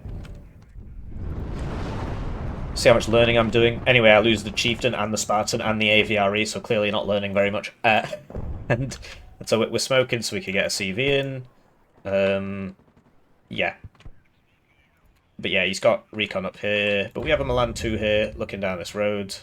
The book is buckening me, so I get evac'd by the book. So I was going for this like around, but if he misses you twice, you get evac'd. He's still sort of messing me up here, but he hasn't capped Bravo and Alpha. So anyway, he tried going for this, but at this point the javelins have shown up, so we get him. And now it's a case of just trying to kill this guy, but I don't have a recon, and this ends up being a total pain. So we can just speed it up a bit, right? It's a guide, not a cast. So he's sending over the urns. Like basically, these just shouldn't come at 2 there. I think that would basically make the div not ridiculous. Because none of the other ones do. It's just that one. Anyway, so I couldn't see this, and like there's like a thing here, so I couldn't. So I came right up to him and got shot, and then. And my guy dies! This guy's rinsing everybody! And then I get hit by the Igla, so that's obviously not great. And then he's triple earning me. But yeah, so I bought a seed for the book. Maybe I bought too many planes here, honestly.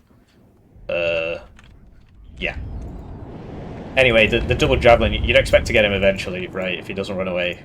Double vetted javelins. These were before I down vetted them, so... And yeah, so you will see how much of an issue I have against this tank. This tank in particular, I basically just can't kill it. because it's got a nice amount of armor. It will die in one side shot to a Conkers, which I don't get, but, you know, a Milan 2 side shot would kill it, or an Ito side shot. Anyway, you see, my main advantage is that even though he's taken this, I've got mid, because I smoked up and ran it. And, so I hit him, and it does damage, but if he's paying attention, he won't lose it, basically. And I can't use a bomber on it because of the book. So incidentally, he's hiding behind a tree, but you see that, you know, so I lose a HP, I drop out the zone, and I drop out the building and heal up and then go back in, that sort of thing. But yeah, what I'm really trying to do is just push here on the left. Do lose another Warrior Applique on the right to this one Lustrum Jaeger Metis. Crazy how much value he got out of this guy. Like, he kills another arm rifles. This guy has killed like 400 points worth of units, including a CV. Anyway, so we send the Rover Milans around, right, and we miss because I'm noob, whatever. So he gets in the corner here, but I can see him with the MAG, and I've got the SS Patrol here, so this isn't long for this world. Anyway, the Lustrum Jaeger, he's trying to reinforce rapidly, but I've already got an AA here, so if I didn't have that AA there, it probably would have landed. So yeah, he gets in, and, you know, we would 3-shot this, I suppose. So it's kind of hard to kill this. So I send the Hell Arm because I was like, well, I can survive an AA here, and I think it's just the book there, and it turns out I was right. So I can survive a man pad hit. So trying to get the CV in, but the Jyatsin like just gets me there. So we're smoking up with the smoke mortar. So useful, so useful to have a self-propelled smoke mortar. So useful. And you see the MAG teams. Like, there's a reason I downvetted them. You basically want to bring all 12. Not all at once, but... So I'm trying to get around here, so basically you can't reinforce. It's only got 4 rounds. I should have sent, like, something else, you know. Anyway, Chieftain's at close range. The main advantage of the Chieftain over the M60... And I will share with you another game, actually, after this one, against M60s. The M60s are better. The only advantage the Chieftain has is it's got more pen on the gun. It does fire a lot slower. It's got more pen on the gun. And then that means that at close range you can one-shot IFVs, whereas the M60 can't. Anyway, so you see, Chieftains, like, in general, British tanks suck against infantry, apart from, of course, the AVRE, which is designed to hurt them. And that's because you don't have HMGs, you only have MMGs, whereas something like this has a HMG, and also it fires faster. And also it's not as slow, right? It's faster, so you can run away faster. So you see that he was able to just kind of run up to me and shoot at me there. He didn't do much, right? Or anything, really. So MiG-21 clusters coming in for the Chieftain, but I've already withdrawn because I was withdrawing from that infantry, which incidentally is dead, but... So, yeah, I should get 2 shots off on this guy, and he's flying right over me, so the accuracy is actually really high. Now, he's only got 10% ECM, so we do get him there, and we did have a tornado behind. I'm not sure if it would have got there in time, but... so we did get that, and he didn't get anything out of it, so that's a really big kill, actually. Anyway, in the meantime, I'm still trying to... This guy still hasn't died! Mr. Lonsinger here. Very, very effective unit. Anyway, so I send the seed forwards for the book, but the reason the book's not shooting me is because it's behind this. But that also means that I can't shoot him. So that's why nothing's happening there. And then I see him, but I'm facing the wrong way. And so we get hit. Right. But he only shoots once. But yeah, so I'm using the FV432s to kind of scout and stuff. So we now know there's somebody over here, so I buy the Hell Arm. MiG-31B comes out now, and that just means that I can just not keep my fighter up. Like, 6Y counters this div so hard, it's unreal, because the whole point is your ground-based AA is crap, so you want to keep a fighter up, but this just evacs your fighter. Anyway, he massively overextends here, but he evacs me, and I actually don't have much AA in the mid. So we hit him with the 2 javelins, and I'm not sure if this hits him, actually. No, I didn't. Okay. It's not particularly surprising. But we get the MiG-21 Bis because I've got these tornadoes up to try and kill the bombers, but the MiG-31 just evacs me every time, as you saw in the previous game, so... These BMP-1 PGs are pretty nice, especially if that happens, I suppose. So yeah, he's on a +1, actually, because he's retaken mid, and so we've got this and he's got this, but he's got mid. And yeah, we're trying to hurt this guy, but like he had a couple units that I basically just couldn't kill. One of them was that Luftstromjäger Metis, and the other is this T-64B, and of course the book, and the RT. 6Y is really nice div, actually. Anyway, so we're missing because we're low cohesion and so on, and this should have landed, really, so I do press land, but... Oh, I actually do manage to land. Okay, well, that's nice. And then, yeah, so you use the Gazelle rockets, and finally Mr. Lonsinger's gonna die. Finally. Do lose a Gazelle rocket for it, but we do eventually get it. We got the AVRE up here. I could have done something about this, really. I'm not sure what's going on. So yeah, the Jyatsin, he's shooting and moving and shooting and moving, and I'm just retreating because I don't want to die. I do lose 2 Gazelle rockets to this Igla, Mr. Volovic. It's not great to lose those, really. Anyway, we finally get in here, which is going to put us on a +1, if it fully takes. So he's doing a bit of missing. We do have ground surveillance radar, and he doesn't, so that's a big advantage, actually. Having exceptional optics infantry is very useful on this map. He does, of course, get these, which are better in the open than my little Zibby things. Cost twice as much if it's got 3 armor. But in this town, SAS Patrol is way more useful than this, because, of course, it can go in buildings. So I know this is here because it is shooting at me. And yeah, we finally take Anna here. So isn't that nice? In the meantime, we're on a +1. He is ahead on points. The Jyatsin's, you know, plinking away. And yeah, you see the issue with the planes, right? But like buying the planes too early. But I needed the fighter because he kept MiG-21 clustering me. So you do need the fighters. Anyway, this guy, I don't know, I just can't shoot him or something. I don't know what's going on. This isn't actually in the forest because I have auto cover off. So things like that keep happening to me now. But it's much better than getting my tank side shot. Anyway, this, you know, misses him again, but they'd have to hit him twice anyway, and chances of that happening quite low with only 2 shots. So yeah, he really thinks I'm in there, but I'm not. So I moved back when I was first getting shot. So yeah, we're trying to take this back. I'm on an attack move order there, not a regular move order, which means I'm not in the building, which means... Okay, now I'm in the building, so... 2 machine guns beats 1 machine gun, 8 guys beats 5 guys, right? But yeah, this is actually a really nice building. As is this, I suppose, and it's basically just doing the same thing to him, so... These are very important for this zone. But there's so many of these tall buildings.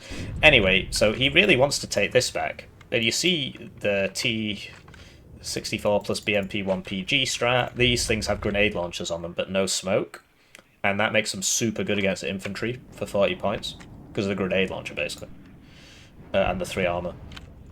So I'm smoking this corner so I can get my CV in. He's just walking his in. My tornado goes down to like a double MiG-30. Well, he shoots 4 times and he gets me, so... It happens. So yeah, I'm behind this guy. I fire my short range, I fire my rapiers, I fire my bullet. So... That's worth it for me, really. I'd trade a Tornado F3 for one of those cluster planes any day. I mean, that's what they're there to stop, so... so that's nice. But yeah, he's big on taking this back. I am trying to like reinforce it with warriors and stuff, but the T-64s, I'm just not killing them. This is still the same one from the start of the game, I believe. Was he called Cyan? Might not be, actually.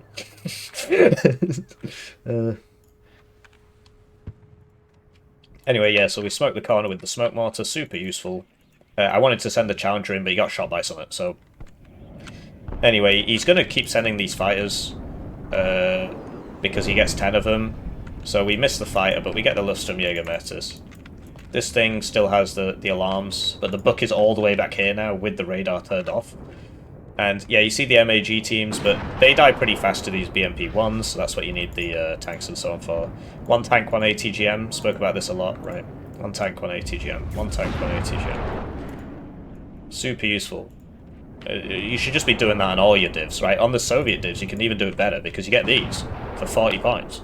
And it's got an unspeakable on it. And for 35 you get a Malyuka, and all you want the ATGMs for is the cohesion nuking, so it's like very, very worth it. Anyway, you see how slowly these things do anything, because low cohesion makes you even slower than you already are. So the Jyatsin kills me there. Chieftain's a pretty hard tank to use, honestly, because of just how slow it is. Anyway, so you know, he's not got AA with this. We send up the Gazelle rockets, kill some stuff, run back. So now he's got the Igloo, and you see he's got 10 fires.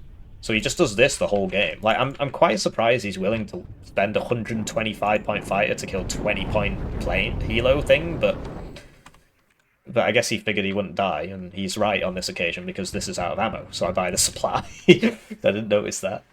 You see, so we have taken this back. I did try and get around the sides here, and as you can see, it didn't work out for me. This is a Spartan MCT. And also send around the sides, only 40 points. So, yeah, the Warrior Pleats obviously are going to shoot infantry just sort of walking towards them, but the artillery forces me back a bit, so he's actually getting in. So now I've got to get that back. And he's in mid, so we are on a +1 because we own the sides, but he does own mid. So I smoked here, and then I saw this guy running because of this, which incidentally is out of sniper round, so I don't think he can see it. But I saw him run in here. I don't think I can actually see him, but I know he's in there, so I stopped smoking, right? Oh, whoa. Incredible. Yeah. Anyway, yeah, thank the generous channel joiners. Anyway, so another 240 Guerrillion point cluster plane, and this is what you got to do against 6th. You just got to. He's got a lot of those planes, and you just got to kill them every time they show up. And if you lose the unit, you lose the unit. It's just about making sure that plane dies. So send this forwards to look for that book, but he's leaving it switched off, so can't do much against that. But yeah, we kill the cluster thing, and we don't lose our fighter, so that's huge. But yeah, he's got this here, so he can actually see people coming down, and he's putting the tank there as well, so he can shoot his 2,625 meter range ATGM at me, and he's got 16 armor on that, so it's not like I can just bop him, right? So 4 armor coming in handy there, what do you know? Anyway, I smoke because it's 10 rounds a minute, so I know he's going to get another shot off before this lands. But although that was 3 ATGMs, I just didn't want to lose this, so I figured I wouldn't kill him anyway. But maybe I would have, actually. 3 Milan 2s. Although I think I'd actually have to hit him with all 3. So yeah, I don't think I would have killed him. Anyway, we lose that immediately because of the Jiatsin. It aims mega fast. It's like top level arty, basically. So he sends this in for a Lynx Hellarm. Okay, we've got the seed in here to protect the cluster. So we seed the book, and we stun it twice. And then we send in another seed, and we eventually hit it, you know, 5th time lucky, whatever. So we kill the book, hooray! So I don't know if buying these planes is such a great idea, but it's working this time. This is why I included this example, because this is an example of the air spam actually really working. Also showing that you can beat 6Y after what happened last time. So go in on that Igloo and the tank, right? It was mainly the tank, the Igloo was just there, so yeah, we're air spamming and it's working. And 6Y, wow, but you can't do that on 2 lakes, because like the reason it's working here is because, well, the AA, most of his AA's here, right? So I'm fighting over here. Well, on 2 lakes, it's just, you know, we're basically just both here, and then the book's back here, and I air spam, and then I just die. So that's the big thing with planes. You can attack on the left and then attack on the right. You generally want to use your planes on the sides. You don't want to use it in the middle, because if you use it in the middle, it's got to either evac left or right anyway, and the middle's where most of the RT usually, sorry, most of the AA usually is. So not only are you flying over the hardest part to fly over, you also have to evac left or right, which means you're going to fly over even more AA. So you really want to attack on the sides and evac over the side of the map, right? Alright. Anyway, so as you can see, he just has an infinite supply of these. This guy's ranked 10, by the way, so he's doing this because it usually works. So yeah, now we're getting more chieftains in. He's got more BMP 1Ps coming in. He's got more Tunguskas coming in. Like, you see, it's a bit one trick, right? Like, he's basically just buying 4 units. BMP 1PG with infantry, AA and T64B, and fighter. But, you know, it does work. There's a reason he's doing it. Like I said, rank 10 at the time of playing. So he can see this, because it must have fired at one of his planes or something, I don't know. Or he just saw it. I mean, yeah, that's recon, so that's obviously very bad. And you see the AVRE really messes him up there, but we lose a Trax Rapier, which is like 100 points. We do kill the Mott out of Clearclaw, which makes me feel a little better. But yeah, we got strikers up here now, and we keep trying to put ATGMs and stuff in here, but he keeps RTing it. Like, the Jiatsin's really messing me up. He should have had a CV next to it, like this, but I guess this is coming in over here, so... And you see the just mega ATGM attack, even though they're only 17 AP, obviously if you get hit by lots of them, you're going to die, so... So, in the meantime, I'm trying to, you know, get this healed up so I can smoke and get back in this corner. I pushed him back, right? I got rid of that meta squad with, I believe, artillery, which I now have 2 of. But yeah, the Motorstrokey BMP1 PG spam is there, backed up by, you know, a couple T-64Bs. But we've just got a wall of ATGMs plus tanks plus MAG teams plus recon plus AA. So yeah, wow, he gets... I mean, he literally just does this for the whole 40 minutes. He just constantly sends MiG-21 bits out to kill a helicopter. And sometimes I kill him, sometimes I don't. I think overall he's taking terrible trades. Like, look, that's a 40% ECM plane. Like, okay, so sadly I didn't kill it, but obviously it would have been a big deal if I did. But yeah, I got to move these after they shoot because he's big on arting the AA. And the MAGs are getting pushed back because they're backed up by tanks. His Motorstrokey are backed up by tanks. And yeah, he keeps arting my ATGM wall, which, you know, makes him die, but that's life in it. So more ATGMs, more rifles and stuff. In the meantime, we finally pushed up to here so I can smoke in here and get in here, get myself a +2. And my planes are all off cooldown again. So the double seed. You see I'm losing a lot here. All the MAG teams are dying. So he's got the smoke coming in to smoke off my ATGM wall so we can get in. Tank plus striker. Tank plus striker. Probably should have smoked this really. I mean, this... Because, yeah, the tank wasn't really in position. So yeah, we got the double seed. Tornado fights the MiG-21. Bomber goes straight on the CV. I evac the wrong way. That was a bit silly of me. So I send the seed for these Tunguskas, but he's got the gun switched off and then he double hits me. This is the issue with the planes. They're very temperamental, so I'm like, what? I'm trying to seed, and then he double hits me again. Whoa! Yeah, I'm clearly a very bad player. Wow, incredible. Anyway, that time he missed.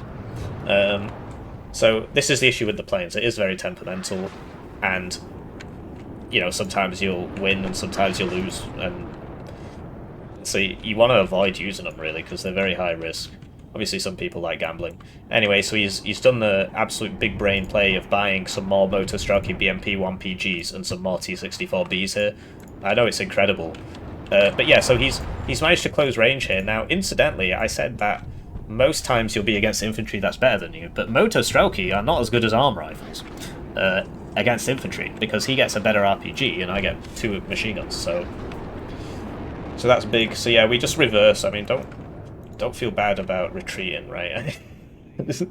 Beats being dead. So yeah, his smoke actually worked to my favour there because I've got the close range AT and I've got the superior infantry because what he was sending there, if he'd sent Lustrum Jaeger in there, then obviously they would have killed the arm rifles, but that's not what he did. So I'm getting rinsed in mid because he spent a bit of income on mid, and you see I'm sort of massively invested here. But yeah, he's overextending a bit, right? He's losing stuff. The Milan 2 I should be moving really. What happened to that GS? Okay, it's still over here. And I'm trying to reclaim my lost clay, and I'm trying to counter battery these mortars, but there's just always something else to shoot at, such as this. Do I even get? No, I just miss it a load. Okay. Oh, I hit him there. Oh, next one. No. Next one. Yeah, wow, I'm incredible at the game. Anyway, yeah, so Jiatsin, he just keeps hitting me here because this is obviously where I am. He doesn't even have to look, because where else am I going to be? He can see all this, and bullets are coming from here, so it makes sense for him to do that, really. Anyway, you see the power of the Milan 2 as I die, but... So I would actually 2-shot him, incidentally, not 3-shot. Okay, exciting. So I'm constantly trying to move these and stuff, but... Yeah. And I've just got the seed up with the cluster, right? Because I just... There you go, Cyan. I've been trying to kill this guy all game. He's at 3 vet. So we get him. Yeah, the seed is... Yeah, the seed's not doing anything, because for some reason he never bought another book. Although... I might have killed both of them, I don't know. So he's just got the Tunguskas, and he's just turned off the guns, so... so they're not seedable. So the smoke mortars start up again. And, you know, I want to be hitting him, but... So why am I missing slightly? Weird. Anyway, so I am trying to sort of set up strikers here and stuff to shoot them in the side. My guys are getting pretty low. I think at this point I actually run out of supply. Although some of that is sort of... I think I lost a supply vehicle at some point. I can't remember. I've only got 2 cards of supply, so you got to be careful. Especially if you're spamming RT all game. You do have to pay attention.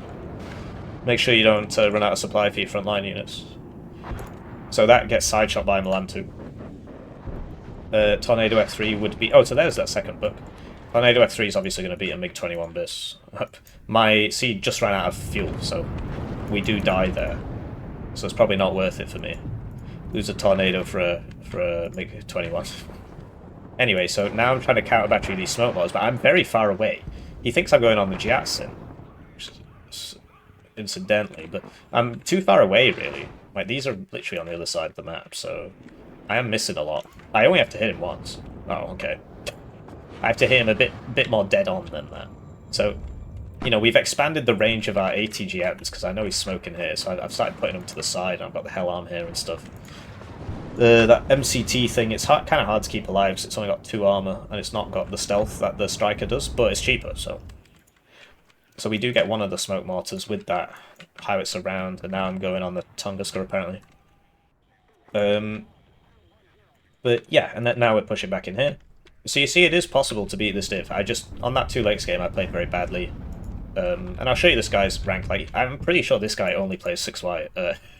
At least every time I see him, he's on 6Y. He likes the div. So go on that smoke mortar. That time we hit it the first time, even though it's slightly further away. And yeah, just Chieftain plus Warrior, Chieftain plus Warrior, Chieftain plus Striker, Chieftain plus Hell Arm. Do you see what I mean? So the Chieftains never fight alone, because they're going to lose. You always want them with the hard-hitting ATGMs, or even soft-hitting ATGMs. But generally, like most divs, the ATGM's there to cohesion nuke, as we've been speaking about. In this div, the ATGM actually does do a lot of the damage, because it tends to be a Milan 2 or a swing fire. So this guy's flying right over me now. So he's subject to all of my tracked rapiers, and we do eventually get him. And yeah, he's basically out of time. Like, he's still doing this, and you know, I'm trying to push back in here, right? So I've smoked up again, and I'll get back in here. That'll put me on a +3 once we take that. But he's getting back in here. He gets side shot by a Hell Arm. So we're in here now. We do lose that Milan 2. This is why I swapped them out for Milan 1s. They tend to just die a lot, so I'd rather get the cheaper one, and I've got enough Milan 2s. So yeah, this is the penultimate example. There is one more example I want to show you with the M60s. You can hear lots of helicopters getting hit. But yeah, he calls GG at some point. Near now, like, so this is the crazy thing. He still had a bunch of Lufsturmjäger. So if he'd attacked me here with Lufsturmjäger, instead of the Mottschutzen or Motorstroke or whatever, he also gets Mottschutzen, which, okay, then he would have taken this, or the Spetsgrupper, because obviously his infantry, he does have infantry that just beats my infantry hands down. It's just he wasn't using it because he wanted to spam BMP once. Like, he also has, so he's got like 4 infantry units that are just better than any infantry unit I have. Saperi RPO, Spetsgrupper, Lufsturmjäger, and Lufsturmjäger Metis. But he didn't bring them. So, he didn't bring them at that moment. Obviously, he has them now, we can see them, but... Even Mottschutzen, but maybe he doesn't bring the Mottschutzen. Anyway, so that's... You can beat 6Y, it is possible. So as you can see, he's rank 11. I'm pretty sure these are just all 6Y games. I'm not sure what that one NATO one was. So yeah, we'll go on to the final example, which is against 8th Infantry. Right, so here we are against 8th Infantry. As you can see, this is first Spanish. The reason I think this example is much better than the 8th Infantry example is that I really want to hammer home the point we were making in the versus Belgium game, which is that this division absolutely destroys Leopard 1s and AMX-30 BE2s. Very, very good against Leopard 1s and AMX-30 BE2s. So this is Tortecute, very good player. Likes these kind of Leopard 1 and AMX-30 B2 divs. So yeah, because you get a little bit of forward deployed, and this div doesn't get that, right? And you get a bunch of Milan 2s, and Milan 2s one-shot all his stuff, right? So, like, literally all of his stuff. In fact, oh no, I think this does survive a Milan 2 because it has 11 HP. Interesting, because it's got, whatever. Anyway, so you see, we used a little bit of forward deploy to get into the zones first. We are on the bad side, right, because he can do stuff like this. The other thing is, this div really struggles against helicopters, like, really struggles against helicopters, because it doesn't have any cheap fighter it can shoot them down with. The only fighter it gets is that British Phantom F2 thing, which doesn't have a gun. The only cheap fighter, so it has to either send like a super expensive Hornet on it. Also, it doesn't get any man pads, so it's really weak against helos. Against planes, it's good because you just buy the F-18 Hornet and just rinse people. But you can kind of see what I'm going for here, right? So this is still when I had Milan 2s in the infantry. It's Milan 1 now, but like the Hell Arms, he's got no answer to the Hell Arms. He's basically driving around these gay boys, infantry gay boys, with the super slow bullets. For some reason, the bullets on this go way slower than the regular one. So yeah, like he has managed to get in here. Like he's on a +2 because I forgot to open CVs, which was probably for the best actually because it meant that I got a favourable position. But the idea is if I've secured up to here, then I can get into this zone this way. So we got the Sublime with the Law 80, right? That was too close, so I got shot. It's not very smart of me. But yeah, okay, so that made a javelin hitting sound. Oh no, that's a HR-15 going down. Okay. So yeah, the Chieftain Mark 9s, right? They're pretty nice at close range. His infantry AT has been buffed, so this has decent range now. But yeah, in general, like my infantry is pretty good versus his. Like he does have bigger HP squads, actually. But I get autocannons. Yeah, so yeah, he is on a +2, but that's mainly because we just haven't capped any zones. Actually, I really should have got some before 36 minutes. Even just one CV for Bravo Alpha. It's a +2, right? I probably should have opened with 2 CVs, but my bad. Anyway, so yeah, we're trying to maintain the air superiority. If he buys one of those 280 point whatevers, then it's sort of his loss, really. I see things here, and I'm like, I'll just buy all the Gazelle rockets and just kill that, because he just can't kill my helos, right? So we've cleared him out of here, and we've moved up to here. Do you see how... So this is on 2 times... Do you see how slow this bullet is? Anyway, so he buys another helo, but I've got a plane up, so... Yeah. So yeah, I opened fighter because I assumed he would do the standard first Spanish opener, which is the 5E opener, which is you open with all those helicopters. And that's exactly what he did, so this can work for that. Yeah, so the 40mm is very strong, and it comes with a 40mm transport. Like, this is better than the Russian one, because it's 40mm instead of 30, so it does cost more. But you'll see how fast this dies, right? So I don't look at it for a second, and he basically just dies. So we send in the Gazelle rockets and, you know, hose him. And then he jumps in here, and so I jump in the same building and die. If I hadn't done that, I think I might have lived, actually, because you do take some friendly fire. Not 100% friendly fire, but you do take some friendly fire. But my general idea was not actually to take Oscar, it was just to get here. But at this point, I'm just like, okay, I'll just send the Gazelle forwards and see what's there. Oh, there's nothing. So yeah, he does get these, which are sort of portable Gepards. Like, he can kill my...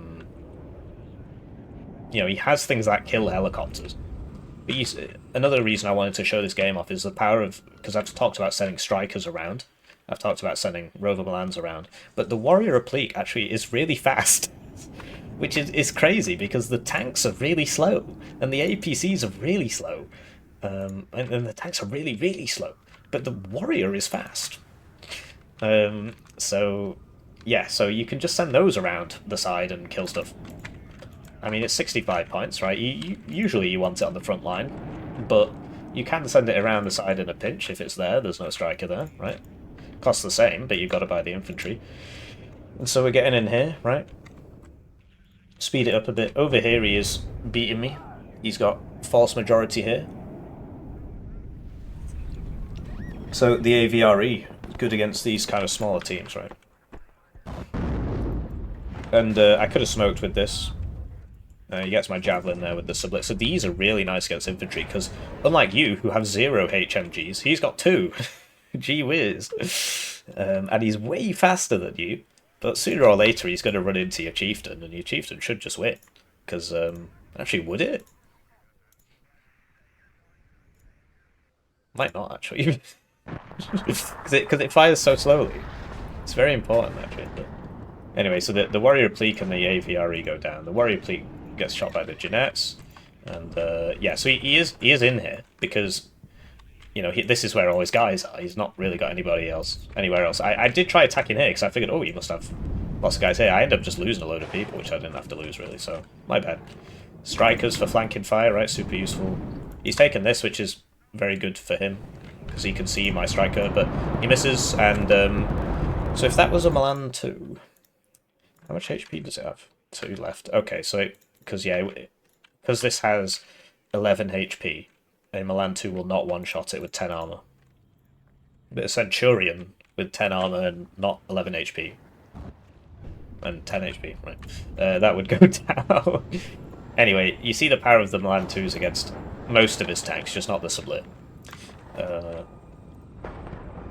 And, yeah, you know, we're doing the RT. It does get better RT. Another thing is, you know, if you start taking these areas, you should send somebody down this forest and try and shoot him in the back, which we do a little bit later, so... So yeah, he's in, and the thing is, like, so, you know, there's this temptation to be like, well, I got to take the zone back straight away. Like, you are on a +2. You can afford to fall back in good order and not lose too many units. You see, this is just on the reverse of the hill, so it's just going to kill him. The striker does get picked off there because of the Jeanettes. I was aiming for this Milan, I didn't get it. And, yeah, the 15 AP... versus, you know, 15 armor. He's going to have to hit me a lot of times, so not too worried about that. The main issue is, you know, side shots and getting routed and stuff, but over here, yes, so now we send this around. Maybe I should have used a regular rifles instead of an arm rifles, but that's what was there, and, you know, like, this has one of the most complained about AT pieces in the game, and it's still good. Like, because if I ran into a tank here, I would shoot all 4 rounds and he would be fully suppressed, and then I'd just walk off. Like, I probably won't kill him, but you don't have to always kill him. So the Sublier's shooting the SS Patrol, the Chieftain's shooting the Fusileros. He's trying to get around me here to here, which is smart. We do have an MAG team to try and stop that a bit. You know, Chieftain front armor versus what is basically an AT4. Gonna be okay. And yeah, his RT is better than mine. But he has a similarly diabolical ground-based AA situation, so we got the Hell Arm up here. He does have this AT plane, which is really, really nice, actually, because it's got 40% ECM. But as all RNG, so yeah, I could see this. I think it's because of this guy. Sending over the Lynx rockets to mid, because that's where he's attacking. But yeah, I couldn't see this, I think. Oh no, I was shooting it. But now I can't see it. So it's a shame, because I would have, you know, shot him up. But instead I just waste all my rockets on that and accomplish nothing, and then lose my guy to the Toad Gepard.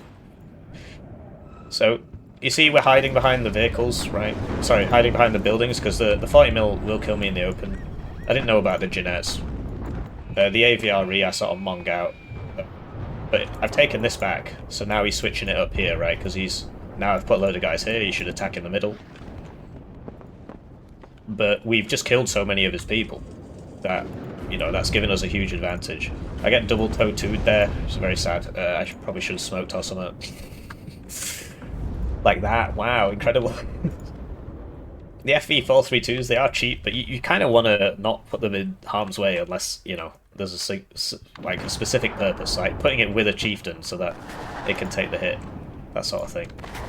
Anyway, I was aiming for the tower here, but apparently there was some AA there. I don't think I hit either of them. This is running out of fuel, because he can't come in, because he knows the tornado's here. And I guess he'll run out of fuel a little bit before me there. So these things get one-shot by Milan 2s. And you see, it's like, this is not the Sublier. This costs a lot more, so I do a lot of damage to him, actually. So he's sending this in, but I've got the rifles right back here, so I should have smoked here. Like, what's going on? Oh, he smokes it. Wow, he saved me. Anyway, so this law comes down, right? And wow, wasn't that worth doing? I got a mega 260 point 1 minute of income arty piece for that, for my 40 point unit. So it's always worth doing. So yeah, I could see this at some point, right? It shot me at some point, so whatever, shoot that. I don't think I had any better targets. And yes, the Challenger Mark III, so like, he can't scale. What he can do is go backwards faster than I can go forwards. Anyway, so we hit one of the ass speeds, the one that wasn't in the trees. The one in the trees you just can't see. Anyway, he's got a lot of ATGM, so I think he does end up sort of getting me there. But look, I can reinforce from this way. So the other thing is RT the AA, right? You'd be surprised at how, like, because he's like a top player and he doesn't move it, right? Because he's looking at all this, so it's hard to pay attention to that, especially if it's towed. Which it is, right? So we get that, you know, start reinforcing with more MG teams, get some more ATGMs, and yeah, I mean, it's looking pretty good. We're on a +4, right? So he's getting me. I should be hiding behind buildings. But yeah, the 50 cals, like the double 50 cal's pretty good against infantry. It's not as good as the French one with the autocannon, but, you know. So look at the striker. He misses, he just keeps firing until he hits him. So he's coming in here. The Jeanettes, one Jeanettes will probably beat one Rifles because... Actually, would he? No, I'd win if I was full HP, but I wasn't. And also there's a tank shooting at me or something. So I saw an empty truck there. I assumed there was an AA piece with it, but there wasn't, so that was a bit of a waste. Anyway, he's getting my striker there. And whoa, look, the swing fire kills the AMX-31, and you see tank plus striker, tank plus striker. There should be an ATGM here as well, but... And yeah, so we're about to win, and so he gets into both zones, and he's smoking it up, but like, I mean, he has lost, because this is about to kill that one, and this guy, okay, maybe he'd stay in there for a minute more, but I've got the RT, I know where he is, I can see him. So, I've got a Milan 2 coming down here, so I don't know, you know. Yeah, he's just too far behind on the kills. So this div's really good against Leopard 1 divs and AMX-30 EM2 divs, so, and, you know, he's a good player, rank 50, right? So that brings us to the summary, and the summary is essentially what I've said. So, basically, the div has a small airborne forward deployed component, but it's weak to early game heli rushes, because, or at least it tends to be weak to enemies who have forward deployment, because they tend to have better forward deployment than you. So often at times you find yourself opening with a Tornado F3. Buying the bombers really slows you down, so you don't want to do it unless you absolutely have to. Sometimes you do. If the choice is between grinding a town and just saving up for bombers for a few minutes and just chucking them all in the town and then running into the town, you don't want to fight in towns, basically. You want to be fighting at that kind of mid to long range engagement because of the ATGMs, but you don't have 2,800 meter range ATGMs, so it's kind of a rough patch. I mean, it's not really an easy div to play well because the tanks are slow, but you can sort of do everything, but not very well. So you don't have the latest game tanks. Your mid-game tanks could be better, frankly. You can't grind towns at all. You do not have good town fighting infantry. But, you know, you've got the RT, right? And you're really good against Leopard 1 divs and AMX-30B2 divs because of the Milan 2s on the Warrior Pleeks. The Milan 2s here, the Striker, you know, this has a Milan 2 on it, the MCT. I'll bring it in the Milan 1. So yeah, it's a really interesting game. And do let me know what you think. So, like, I have played more games as this division, but I didn't want to just hit 4-hour-long video, right? So do let me know what you think, and do vote in the poll, because that will show me which divisions you guys want to see. This was top when I started it. It's not top anymore. Like Spanish is top or something. But yeah, you see the idea, and hopefully you know that, you know, if you really take my philosophy to heart and do not grind the towns ever, then you won't need 2 cards of Assault Pioneers, and then you can swap one out for, maybe the Jaguar Rocket, or 2 cards of Rifles, or a second card of Arm Rifles, Warrior Pleak, and then 2-vet them all. Or more tanks, or more recon, right? So that's kind of a free slot. Anyways, have a lovely day.